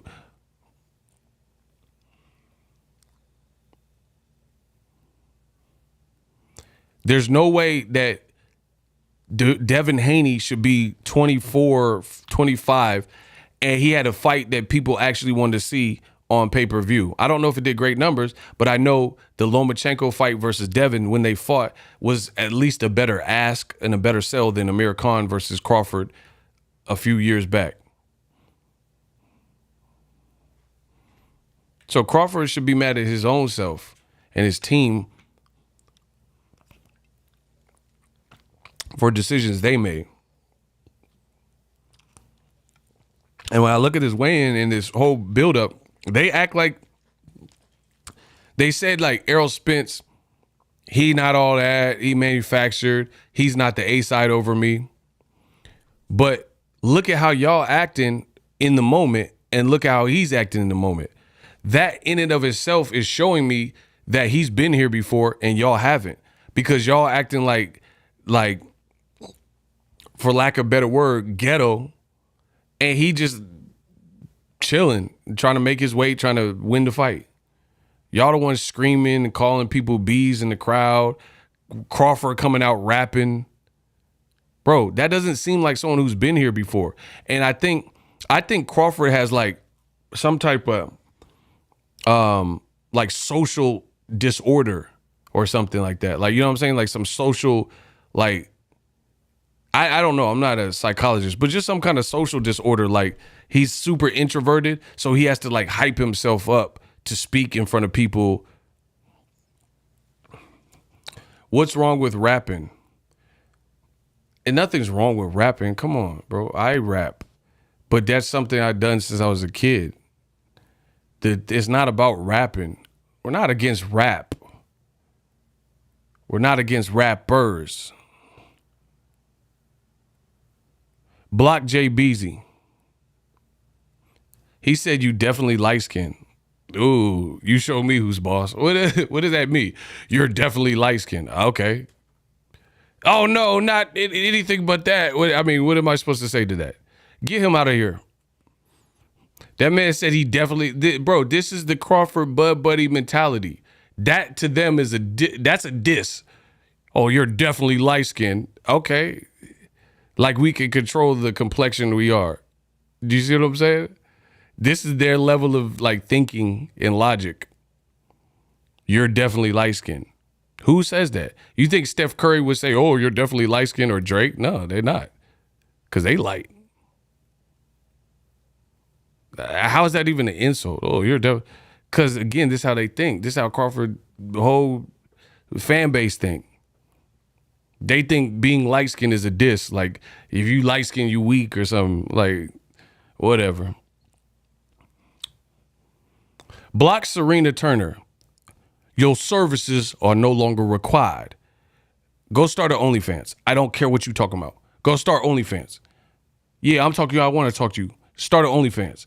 I don't care, bro. I don't care what none of y'all talking about. Go start OnlyFans. Yeah. They only here to cause distractions. Go start an OnlyFans. Cause I'm not really worried about nothing. What's wrong with rap, man? Shut up. Say another word.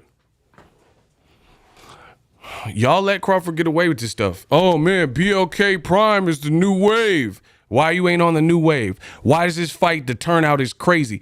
People have been telling Crawford to go to PBC for years. He stubbornly clung to whatever methodology or ideology that he thought of. And now, just like I predicted, your very first fight with PBC is the biggest fight you've ever been in, with the best, most anticipation and the biggest crowds and the biggest weigh-ins and the biggest turnouts, definitely outside of Omaha. And it's probably bigger than your fights in Omaha, to be frank. So, guess what? Boxingego was right then and I'm right now. Me, along with many other people, told Crawford, hey, make your next move your best move. You should probably get with Al and link up. They got the better fighters for you to fight for this stage of your career. Crawford was like, no, I want to fight Benavidez. And Mean Machine and Amir Khan, that's what you stuck with. And now you mad because that's what you stuck with. And you could have been popping, bro. Crawford would truly, like, for starters, I don't even have a problem with Terence Crawford's promotion for this fight. I think he's done a good job. He's been on podcasts, Mike Tyson and Gilly, and I think he's done a good job. He seemed like PBC was the Antichrist, but they got you in the best looking light of your whole career. The biggest opportunity, the biggest turnouts, the most anticipation. The promotion is on point. And then Crawford got the nerve to say, oh, the promotion could be better if we was cussing. Bro, Crawford might be bipolar. He literally says in one interview, we shouldn't have to, as brothers and black guys, as brothers got to stick together. Why can't we come together for a big event? And then he started flashing on someone in the crowd, calling him a B because the guy is ignorant or whatever happened, and y'all calling each other a B.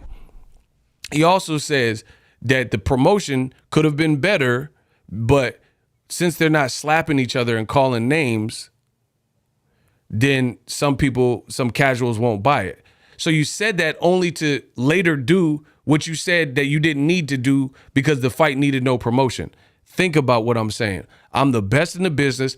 There's never been a person on God's green earth that's better than me at this job. I firmly believe that. Because I'm hitting you with facts and points like no other that people forget and don't think about. I got a photographic memory.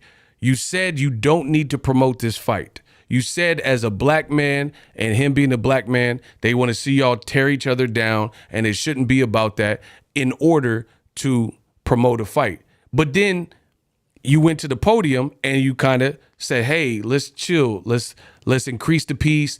Your side could get ugly. My side could get ugly. Don't do it. 5 minutes later, all that was out the window. I get active. Yeah, I'm active out here. I'm bud to blood. You get active? Bro, this is boxing. And that's what I don't think Crawford's team, they talk about like you picking Errol or you said this, the Crawford fan gonna beat you up and stuff. Bro, that's not even boxing, bro. People can not agree with you, not like you in this world, or not think you're gonna win. And then that's just that. You don't have to agree. Show them in the ring. Every time you talk to the Bud Buddies, it's a personal attack. Kamal will be like, man, I think Errol gonna win. You are Errol sexual. I'll kill you. Bro, it's boxing. We just hear boxing fans, biggest fight in a while, you know what I'm saying?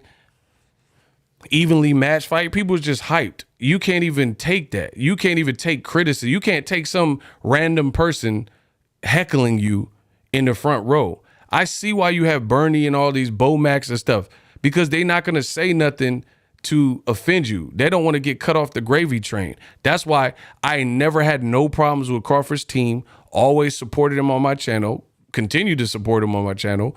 And then they start dissing me. They never noticed it was never a problem until the criticism came, because they don't want to hear it. They don't care. They don't care if it's true or it's not. They try to bully you.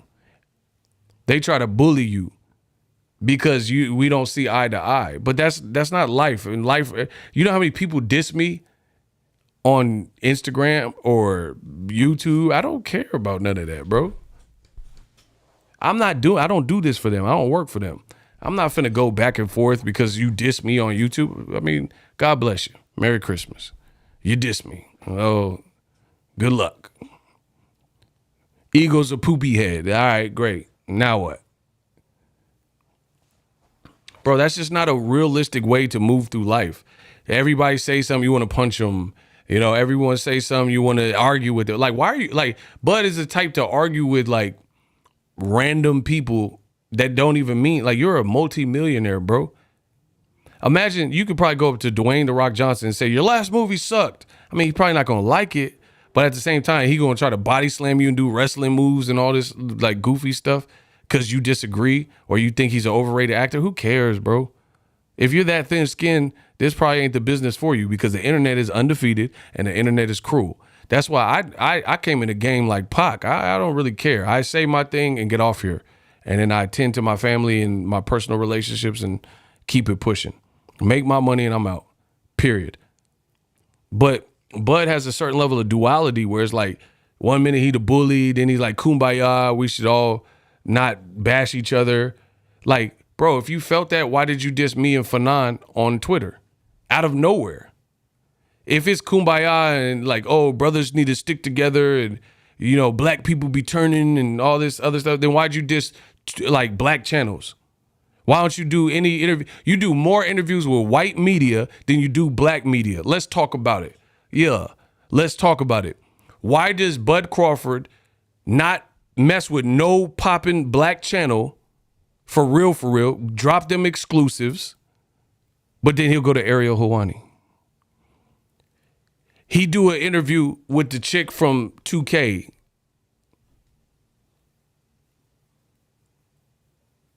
He in the street dancing with some old white lady with no shoes. Why? Why is that the case? And then say, oh, black people need to stick together. Okay, why don't you stick together? And it don't have to be me. I don't really care. I make money regardless. I don't need one particular fighter over the other. You like my channel or you don't like it. Cool. Why don't you do an interview with any other black channel and give them the viewership? Someone said Samuel and Django. Why don't you do a interview and boost that channel? Like say, oh, Ego suck. He the worst channel on YouTube. All right, fine, bet. Don't do the interview with me. Give it to another young brother. If it's like blacks, let's let the blacks stick together and all that. Yeah. If it's a brotherhood, why don't you give somebody else the look? You give it to Errol Hawani, no problem. Let me know. Let me know if I'm lying. Let me know. Why you block Ego on Instagram? I ain't said nothing to you. So, Bud, he want to say this black stuff, but then everyone you beef with is black. Gary Russell. Man, Gary Russell, I'll break your neck. Boxingego, for 9. Errol Spence and his team and family. All black. No cap. Tank Davis. You was beefing with him at one point.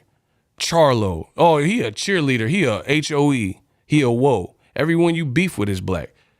Why don't you beef with a Jewish man? Bob Arum. Yeah. He was dissing you. Why don't you beef with him? Beef with a Jewish man that you said is racist, but you still be in Bob Arum's gym. You said Bob Arum racially oppressed you or whatever you was suing him for. We don't even know where the lawsuit even went, but you getting sued.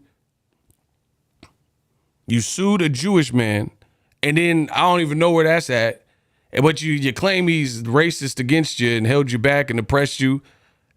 And people was like feeling it, like, oh, man, you know, maybe we'll get to the bottom of this. Where the lawsuit at, though? I don't know. I ain't heard nothing about it. Bob Arum says he said last interview I seen, he said, I ain't heard nothing from it. He was supposed to refile. I ain't heard nothing about it. And you still be in top ranked gym. Bro, do you understand if I felt someone was racist, I'll never go to the gym? See, I stand for something. I don't care where y'all from and all that type of stuff. If I don't like you, I don't pretend to. If I think you're racist, I don't want to be in your vicinity, bro. Like if I know you're racist and you don't want, you know what I mean? Like why would I want to be at your event? I ain't trying to patronize anybody.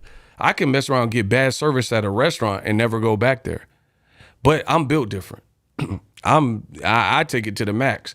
Bro, if a restaurant seemed racist and didn't want to seat you or something, okay, bet. I ain't going back ever. Why would I give you my money? I don't care how good the food is. Kiss my ass. Yeah. That's a restaurant. So imagine a person. And I don't care how good the food is. It could have the best food in town.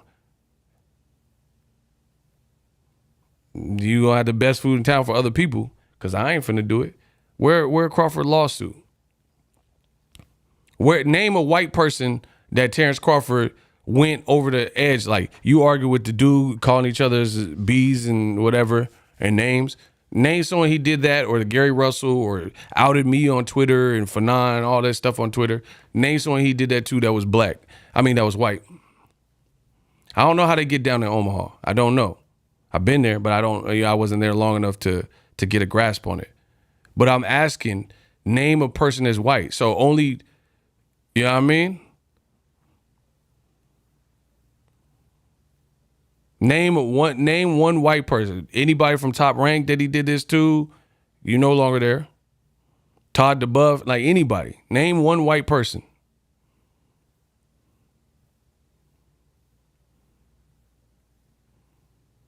Also, his team seemed like Al Heyman is the devil and he black, but then you was working with the Irish drug lord. Name one white person.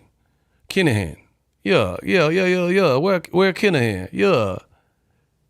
You went to Dubai to try to set up shop with Kinahan, Irish bro, Irish gang lord or whatever he got going on. Why you don't want to work Al Heyman, a businessman, a Harvard graduate who worked with Michael Jackson and Beyonce, and probably like Bobby Brown, I think, and Floyd Mayweather, the biggest thing of my generation in boxing, all generations in boxing, but you're willing to go to Dubai to try to work with Kinahan. Explain this to me. And then they put the little bounties on the Kinahan, and then now you can't work with him publicly because the U.S. Treasury sanctioned him. I'm just asking questions, y'all. Name somebody white that Crawford really go off on. Kinahan, Errol, Christina Poncher. But then he talks this like, oh, every time we get together, you know, they try to look down on us because brothers is always shooting up and blah, blah. Bro, what are you talking about? You the main one. You ain't never even had a public beef. Like, that's why I like Eminem. Eminem, he ain't just beef with niggas. Eminem beef with Ja Rule, MGK, Machine Gun Kelly. He ain't just beefing with black people.